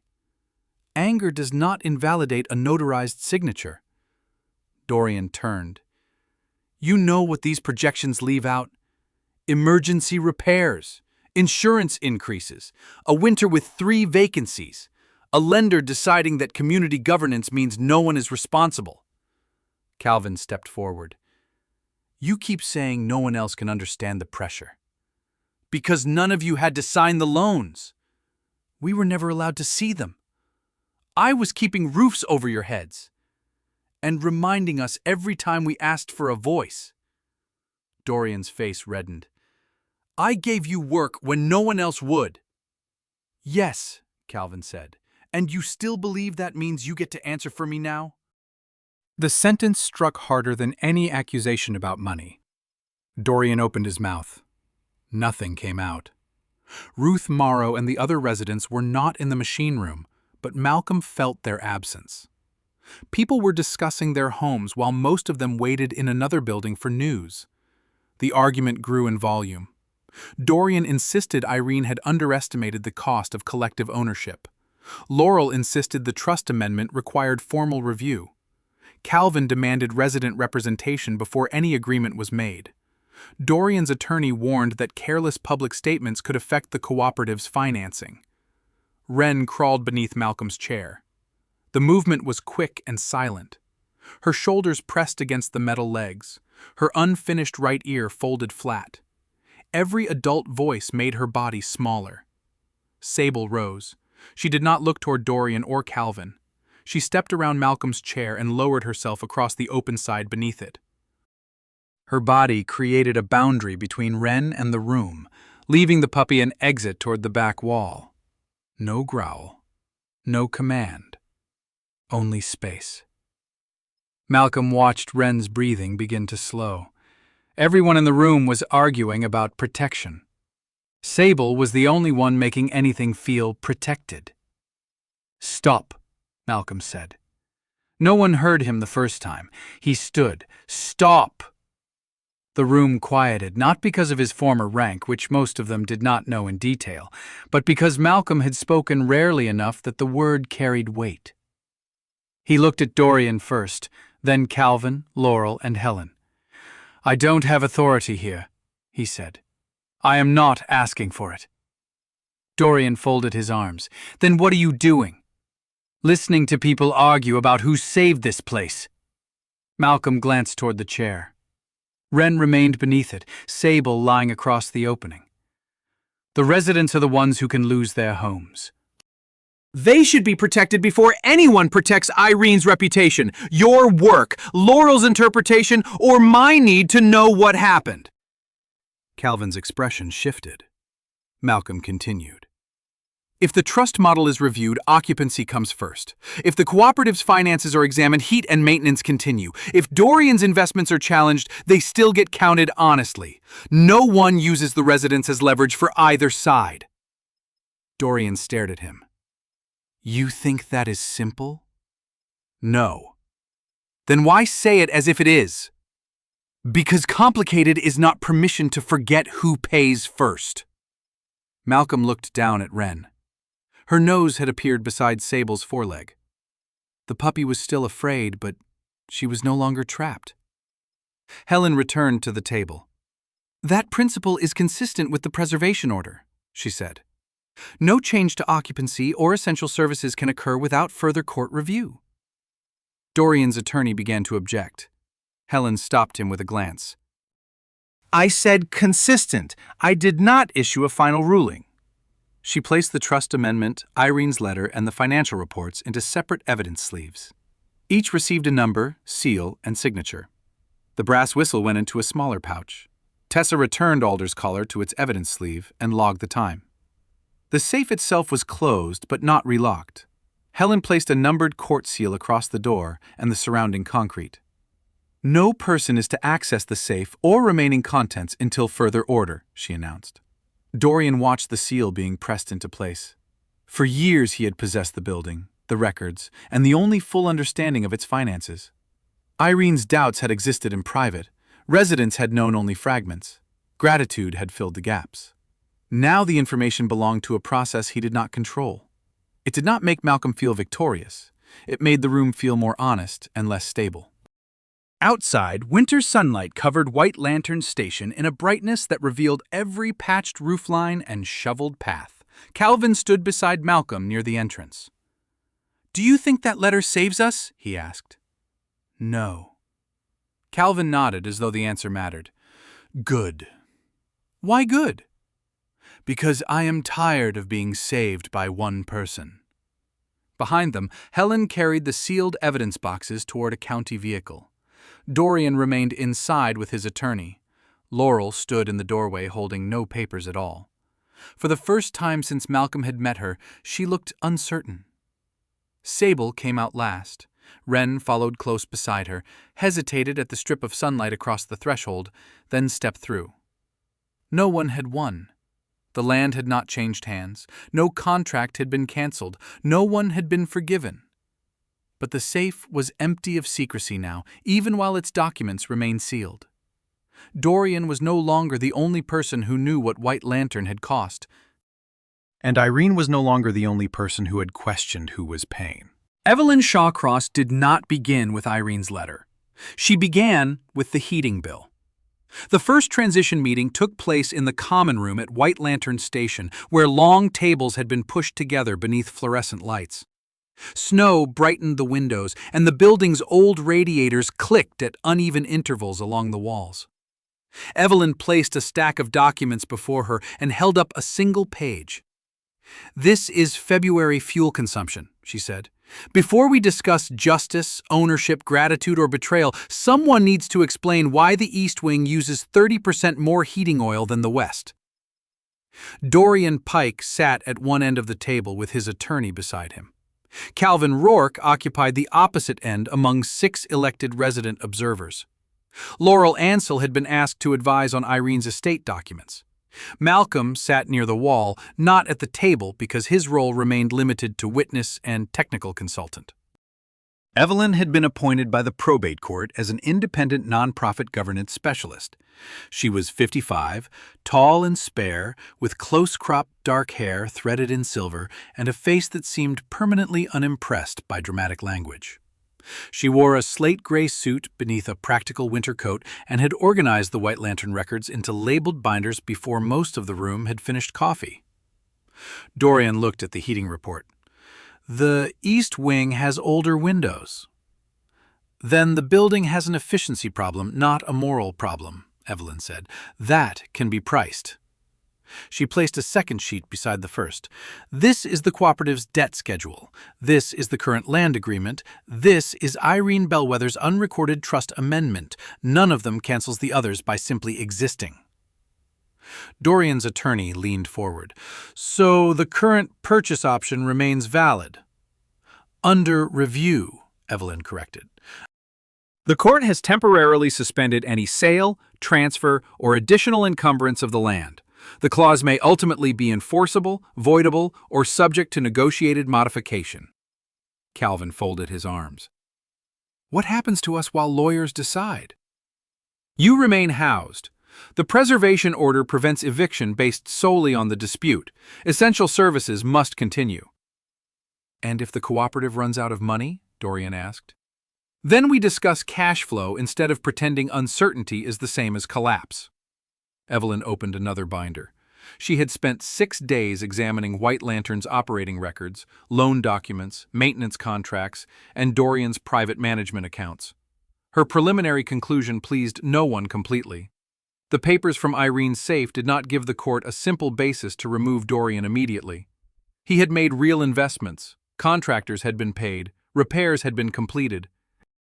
The cooperative housed 19 adults at rates below comparable rentals, but the documents were enough to freeze a sale, compel disclosure of the cooperative's books, and begin formal review of the purchase conversion clause. They were also enough to reveal that White Lantern's operations and Dorian's private company had been intertwined for years. Some charges were reasonable. Some were poorly documented. None had been approved by a resident board because no meaningful resident board existed. Evelyn turned toward Dorian. "You have treated the absence of another capable operator as permission to become the only one." "I treated emergencies as emergencies. For 10 years? Some buildings remain emergencies." That earned no laughter. The bank's notice arrived before lunch. White Lantern's loan officer had learned of the court review and requested updated financial statements, current title information, and a transition risk plan. If the dispute continued without a credible management structure, the lender reserved the right to reassess the loan terms. Dorian read the notice in silence. Then he stood and left the room. No one stopped him. Malcolm found him 20 minutes later in the old machine corridor, staring through the narrow window toward the snow-covered greenhouse. "You following me now?" Dorian asked. "I needed the restroom." "It is the other direction." Malcolm leaned against the opposite wall. Dorian held the bank letter folded in one hand. "You know what this does?" he asked.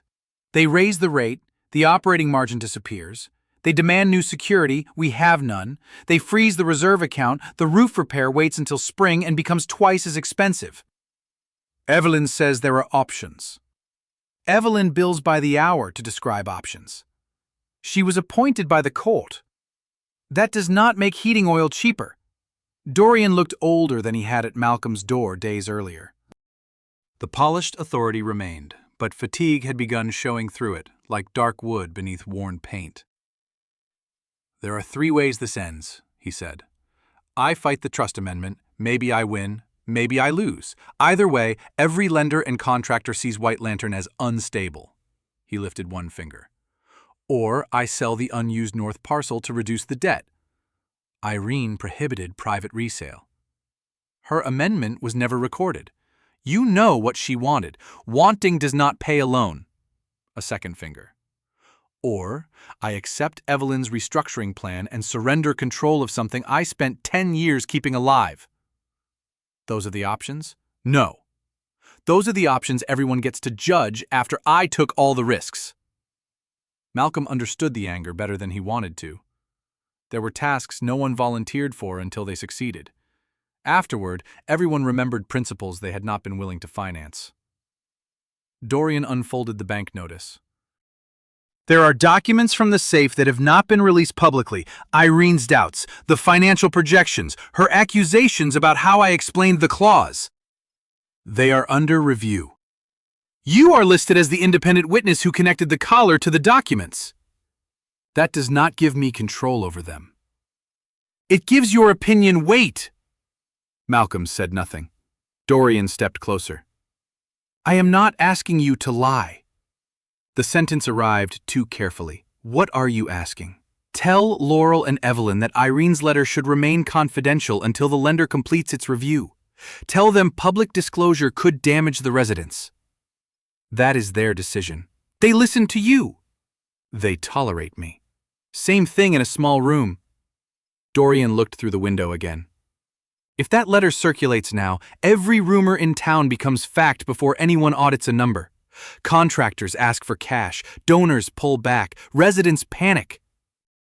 The people you say should come first become the first ones hurt." It was not a bribe. There was no money, no threat, and no promise of personal benefit. Dorian offered only consequences. Fuel bills, deferred roof work, 19 people imagining a notice taped to their doors. Years ago, in a military briefing room beneath hard white lights, Malcolm had heard a similar argument made with different nouns. Delay would cost money. Delay would disrupt training. Delay would weaken readiness. The under-ice breathing apparatus had passed its formal checks. The engineers had identified irregular pressure behavior but classified the risk as manageable. Malcolm had raised objections, then allowed them to be softened into recommendations. He had signed. The test continued. A man named Garrett Vale survived the equipment failure, but nerve damage in his left hand ended his operational career. No one had died. That was what the report kept emphasizing, as though survival erased the cost of silence. Dorian mistook Malcolm's stillness for consideration. "We hold the letter for 30 days, he said. "That is all. Stabilize the lender, secure winter fuel, then let Evelyn restructure whatever she wants." "And the residents?" "They stay warm." "Do they know the price is continued silence?" Dorian's face hardened. "They know the price of heat." Malcolm left without answering. At home that evening, Wren stood at the open back door with both front paws on the threshold. Snow covered the yard in a clean, shallow layer. She had gained weight during the past week, though her legs still seemed too large for the rest of her body. The pale spot on her chest had become clearer, as her coat dried and thickened. Sable waited outside. The older dog did not return to pull Wren forward. She stood several yards away, body angled toward the house, leaving the puppy both a destination and a way back. Wren stepped into the snow. Her paws spread against the cold surface. She startled, looked behind her, and nearly retreated. Sable took one slow step away. Wren followed. When Wren moved too quickly and stumbled, Sable stopped. When the puppy became distracted by a buried branch, Sable waited. At the edge of the yard, Sable turned back toward the house and shortened her stride until Wren could stay beside her. Malcolm watched from the doorway. Sable could have crossed the yard in seconds. Instead, she made the journey at the speed of the smaller dog. His phone was already in his hand when they returned. Garrett Vale answered on the fourth ring. Veyne. The voice was older, roughened by years and distance, but unmistakable. Malcolm looked toward the yard. Garrett. That usually is my name. I should have called before. Probably. There was no warmth in the answer. There was also no hostility. That was harder. Malcolm had kept track of Garrett through mutual contacts, without admitting that was what he was doing. Garrett now taught equipment safety for a commercial diving program in Washington. His damaged hand had never fully recovered. I need to ask you something, Malcolm said. You already did. You asked whether you should have called. This is different. Then ask better. Malcolm rested his thumb against the edge of the square-faced watch on his wrist. Garrett had given it to him before leaving the unit, not as forgiveness, but because the strap no longer fit comfortably over the brace he wore at the time. There is a situation here, Malcolm said. Housing cooperative. Questionable agreement. If certain information comes out now, people may be hurt before anything is fixed. And if it stays quiet? Things remain stable. For how long? Maybe long enough to build a safer transition. Garrett was silent. Malcolm could hear a tool chest closing somewhere on the other end.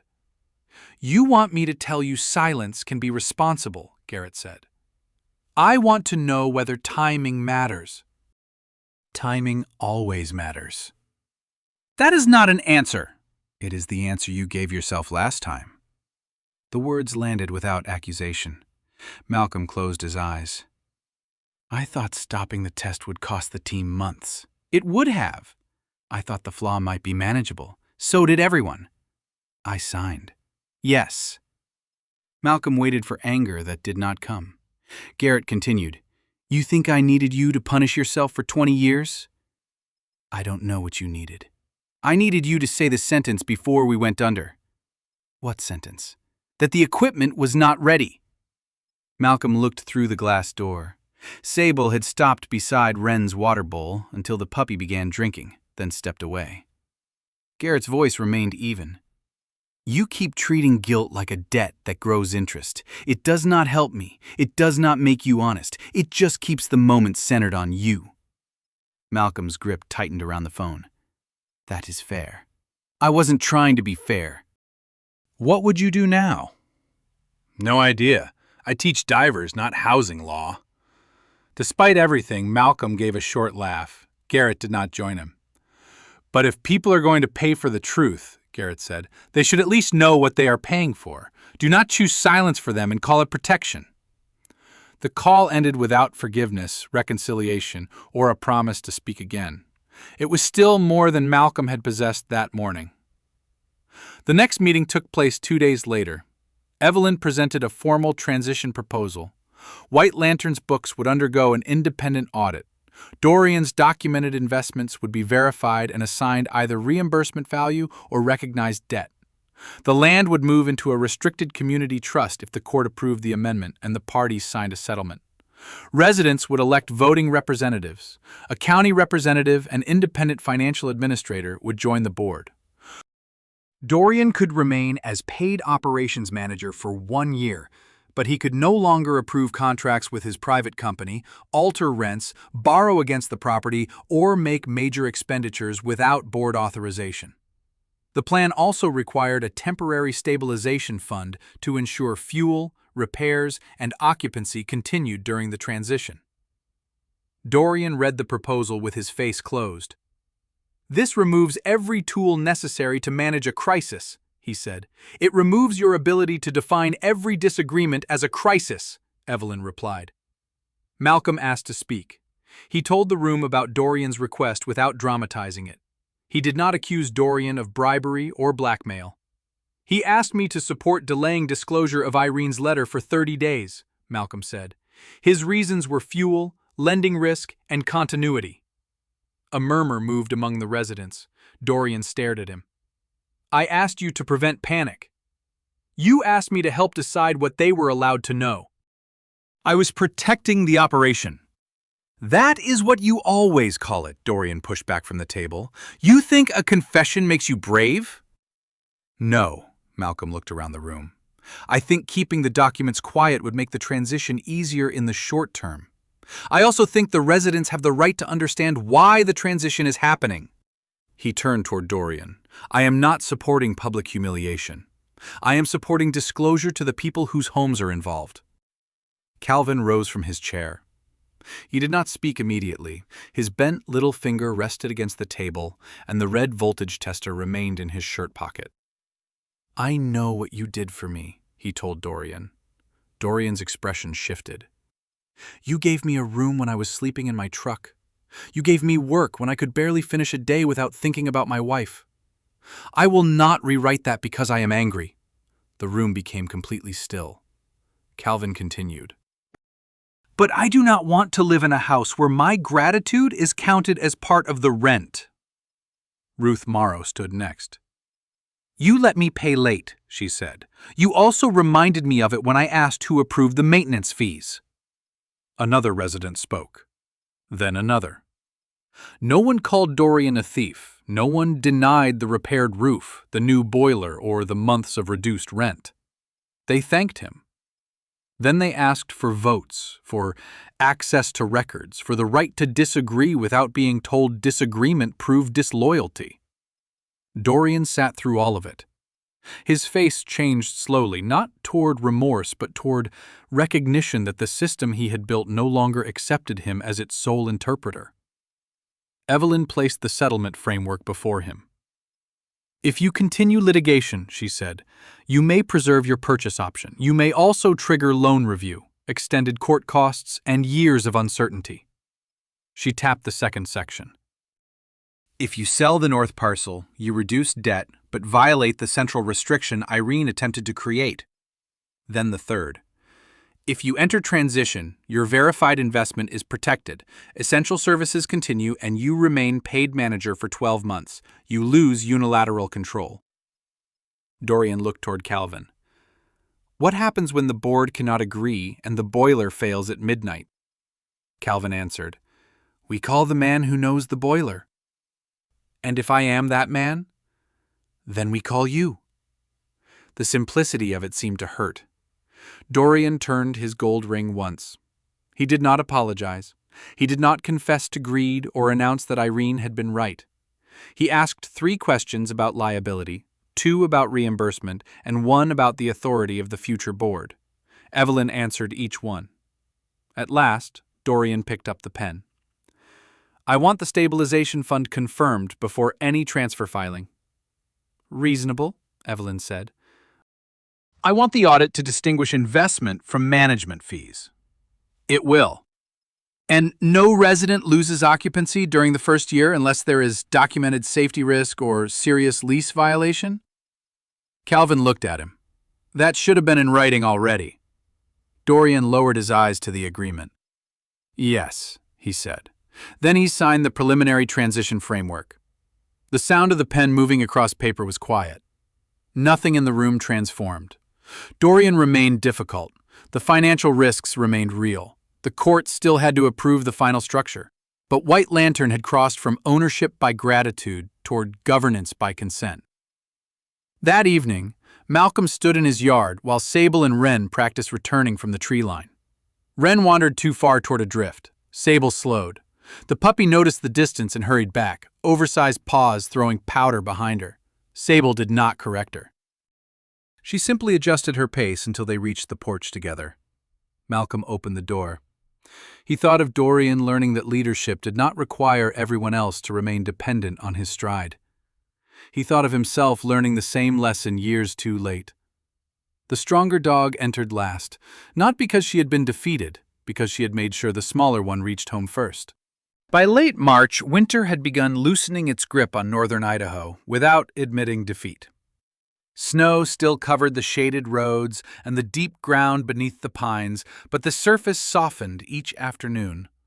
Water ran beneath the ice in narrow, hidden channels, roofs released small avalanches into the yards below, and Lake Pend Oreille reflected a sky that looked less metallic than it had a month earlier. White Lantern Station had changed slowly enough that no single morning could be called the beginning. The court approved the first stage of the transition after the audit confirmed most of Dorian Pike's major investments. The numbers did not absolve him, but they kept the story honest.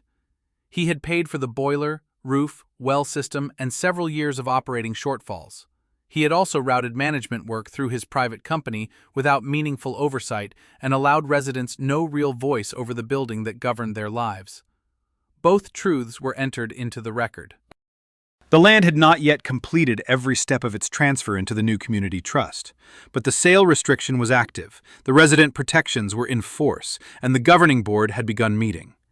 Calvin Rourke became the first resident representative after winning an election he tried twice to withdraw from. "I repair wires," he told the room. "I do not enjoy committees." "That is the strongest qualification anyone has offered," Evelyn Shawcross replied. A county housing coordinator occupied the public seat. Laurel Ansell served as legal advisor without voting authority, while the trust registration moved through the final stages. Evelyn supervised governance and financial restructuring. Dorian remained operations manager under a one-year contract. He no longer signed checks alone. He could not change rents, hire his own company, or borrow against the property without board approval.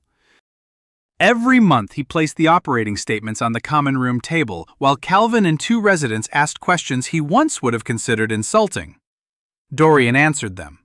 Not always graciously, but he answered.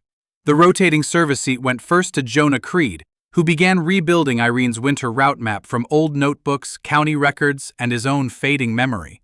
He marked roads that still existed, cabins that had been abandoned, and places where newer residents now lived beyond reliable winter transport. Maeve Corlin volunteered her garage as the maintenance base. "Volunteered is generous," she told Malcolm. "Evelyn asked whether I wanted to donate labor or submit a contract. I submitted a contract before she finished the sentence." The old green SUV occupied the center bay for the last time. Malcolm had replaced the weather seals, suspension bushings, and rear wiring. He rebuilt the heater fan, added a second battery, mounted recovery boards along the roof rack, and installed a secure cargo frame behind the back seats. The tailgate now closed with one clean movement. Maeve tested it twice. "No negotiation," she said. "It learned." "Machines do not learn." "Then you frightened it." She accepted that explanation. The SUV had originally been intended for Malcolm's solitary winter work. Inspection trips into the mountains, generator repairs, cabin access, and the kind of jobs that allowed him to spend long hours without needing to explain his silences. Now, White Lantern contracted him to maintain the vehicle and operate a limited support route through the remainder of the cold season. The jobs were practical: blankets to a cabin where a water pipe had burst, heating oil to an older couple waiting for a delivery truck delayed by ice, dog food and veterinary supplies to a volunteer foster home near Clark Fork. A repaired space heater returned to a seasonal worker recovering from surgery. Malcolm accepted a technical contract and a non-voting advisory position for the first winter only. Evelyn studied him when he insisted on the limitation. "You dislike committees too?" "I dislike being useful long enough for people to mistake that for authority." "That may be the most useful thing you have said." He did not become White Lantern's leader. That was the point. He attended meetings when they needed information about roads, heating systems, or vehicle access. Then he left before anyone could begin treating his opinion as a final decision. Sable seemed to approve of this arrangement. She slept through most discussions and stood only when Malcolm reached for his coat. Wren's future required a different kind of decision. The 7-day hold had become 14 while Tessa Rowe reviewed the Bellwether estate records. Irene's estate had no objection to releasing Wren, and Dorian signed a statement acknowledging that neither he nor the cooperative claimed personal ownership. The red collar and Alder's leather strip remained separate from the puppy. Tessa made that decision before anyone asked. "Wren is not estate evidence," she said. "She is a dog." By the time the ownership review ended, Wren had gained enough weight that her ribs no longer showed beneath her coat. Her pale gold legs had lengthened, although her front paws still seemed borrowed from a larger animal. Her left ear stood most days. The right remained folded at the top, especially when she was tired. She followed Sable through the house with growing confidence.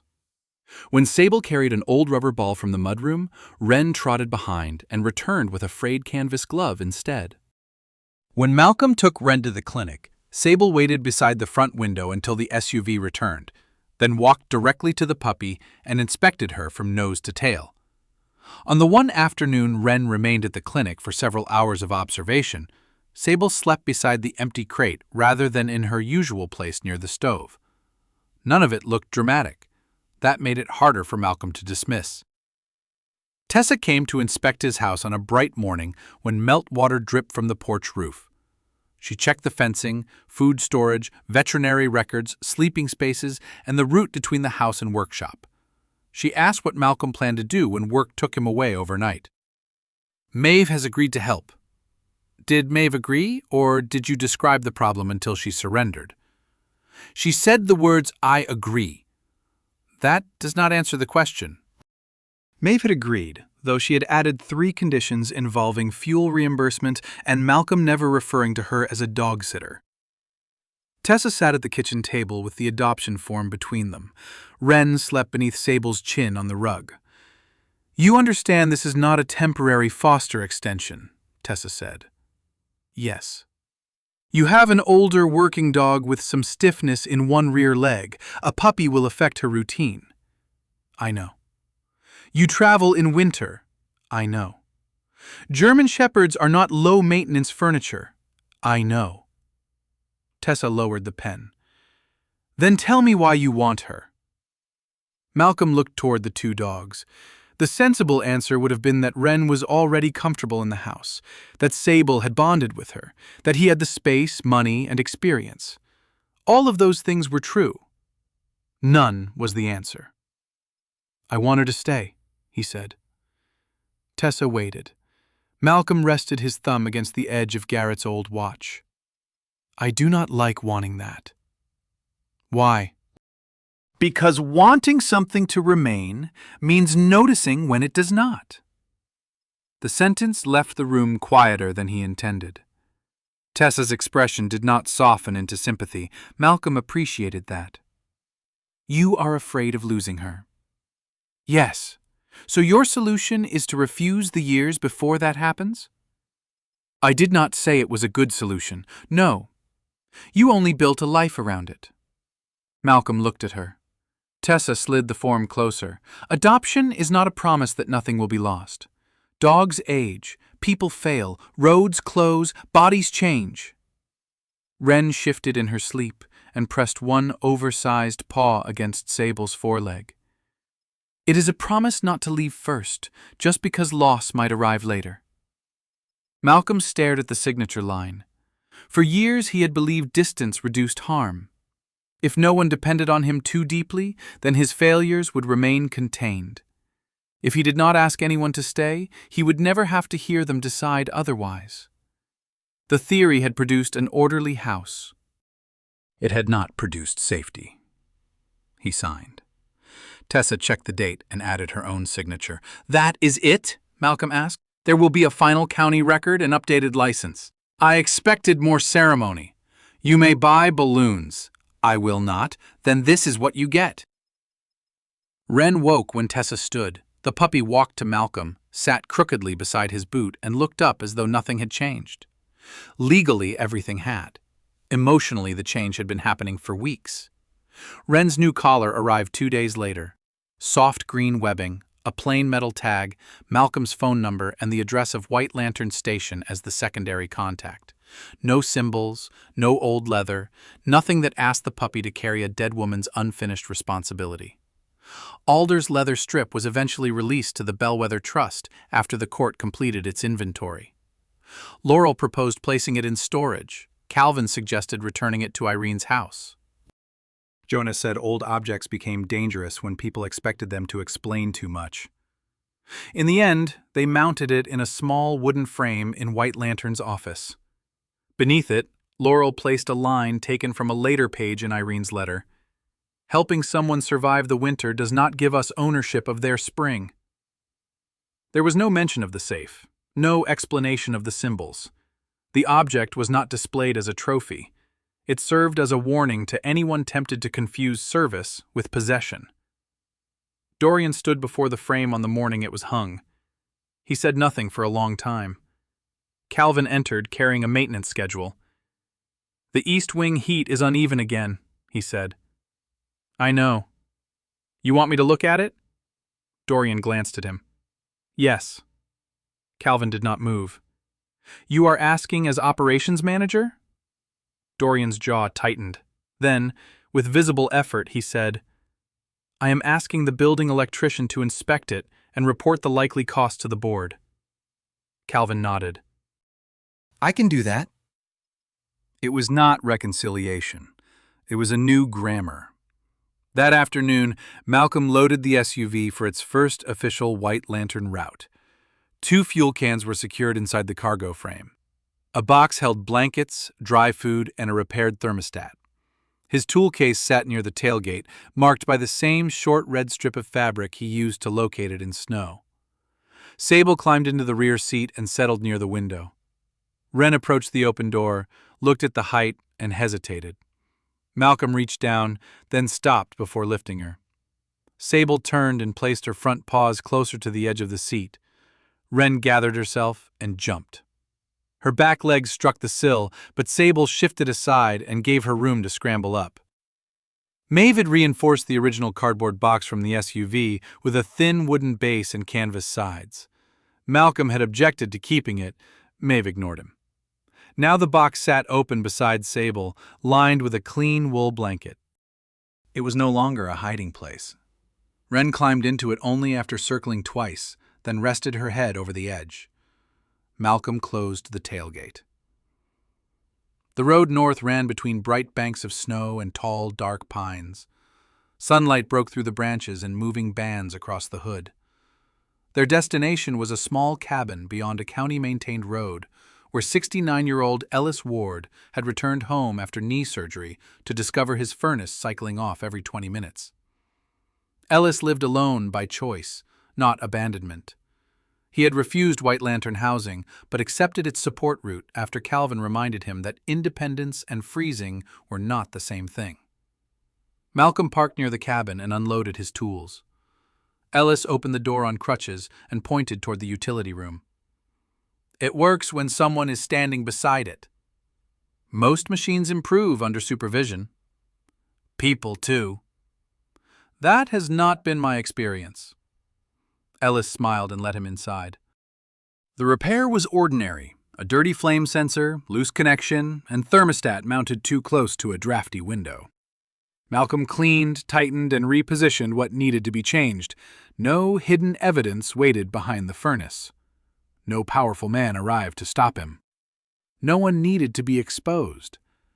When the system started and continued running, warm air moved through the cabin vents. Ellis stood beneath one and closed his eyes. "That will do," he said. Outside, Sable and Wren waited in the SUV with the windows cracked slightly. Wren had left the box and fallen asleep against Sable's shoulder. Malcolm placed the tool case in the cargo area. Before closing the tailgate, he paused. Months earlier, he had bought the SUV because he wanted a machine capable of taking him farther away from other people. He had imagined long winter roads, isolated cabins, and work that ended when the repair did. The vehicle still carried him into remote places. But now it also carried blankets, dog food, names, appointments, and promises made to people who expected him to return. It connected one warm building to another. Malcolm looked at Wren's green collar. Her tag rested against the clean fur of her chest. No code, no inheritance, only a name and 2 places where someone would answer if she became lost. Sable opened one amber eye. "We are leaving," Malcolm told her. She closed it again. He shut the tailgate and returned to the driver's seat. On the way back, the sky cleared completely. The SUV moved along the winter road without rattling, the restored heater sending warm air through the cabin. Sable sat upright behind Malcolm. Wren remained curled in the reinforced box beside her, one paw stretched over the edge. Malcolm had found no treasure in the old vehicle. He had defeated no single villain. He had not saved White Lantern alone. And the people living there no longer needed to describe themselves as rescued. What he had found was less dramatic and harder to maintain. A way to tell the truth without claiming ownership of it. A way to help without turning help into control. A way to remain present when leaving would have protected him from wanting too much. The road curved around the lake. Ahead, White Lantern's roofs appeared between the pines, sunlight resting on them instead of snow. Malcolm drove toward them, not because every problem had been solved, because there were people there who expected him. And because, for the first time in years, that expectation no longer felt like a trap. It felt like a road home. Sometimes the hardest truth is not discovering what was hidden, but deciding what to do with it once it is known. This story reminds us that kindness loses its meaning when it becomes a debt, and leadership becomes harmful when it leaves no room for another person's voice. Real care protects without possessing, serves without demanding loyalty, and tells the truth even when silence would be easier. In daily life, we may never face a disputed trust or a secret locked inside a safe, but we are often given smaller choices, whether to listen, whether to release control, and whether to help someone without expecting them to belong to us afterward. Share in the comments what part of this story stayed with you. Subscribe if you would like to hear more stories about loyalty, conscience, and the quiet courage to do what is right. May you be given wisdom for the choices that affect others, and peace when the right path asks you to surrender control.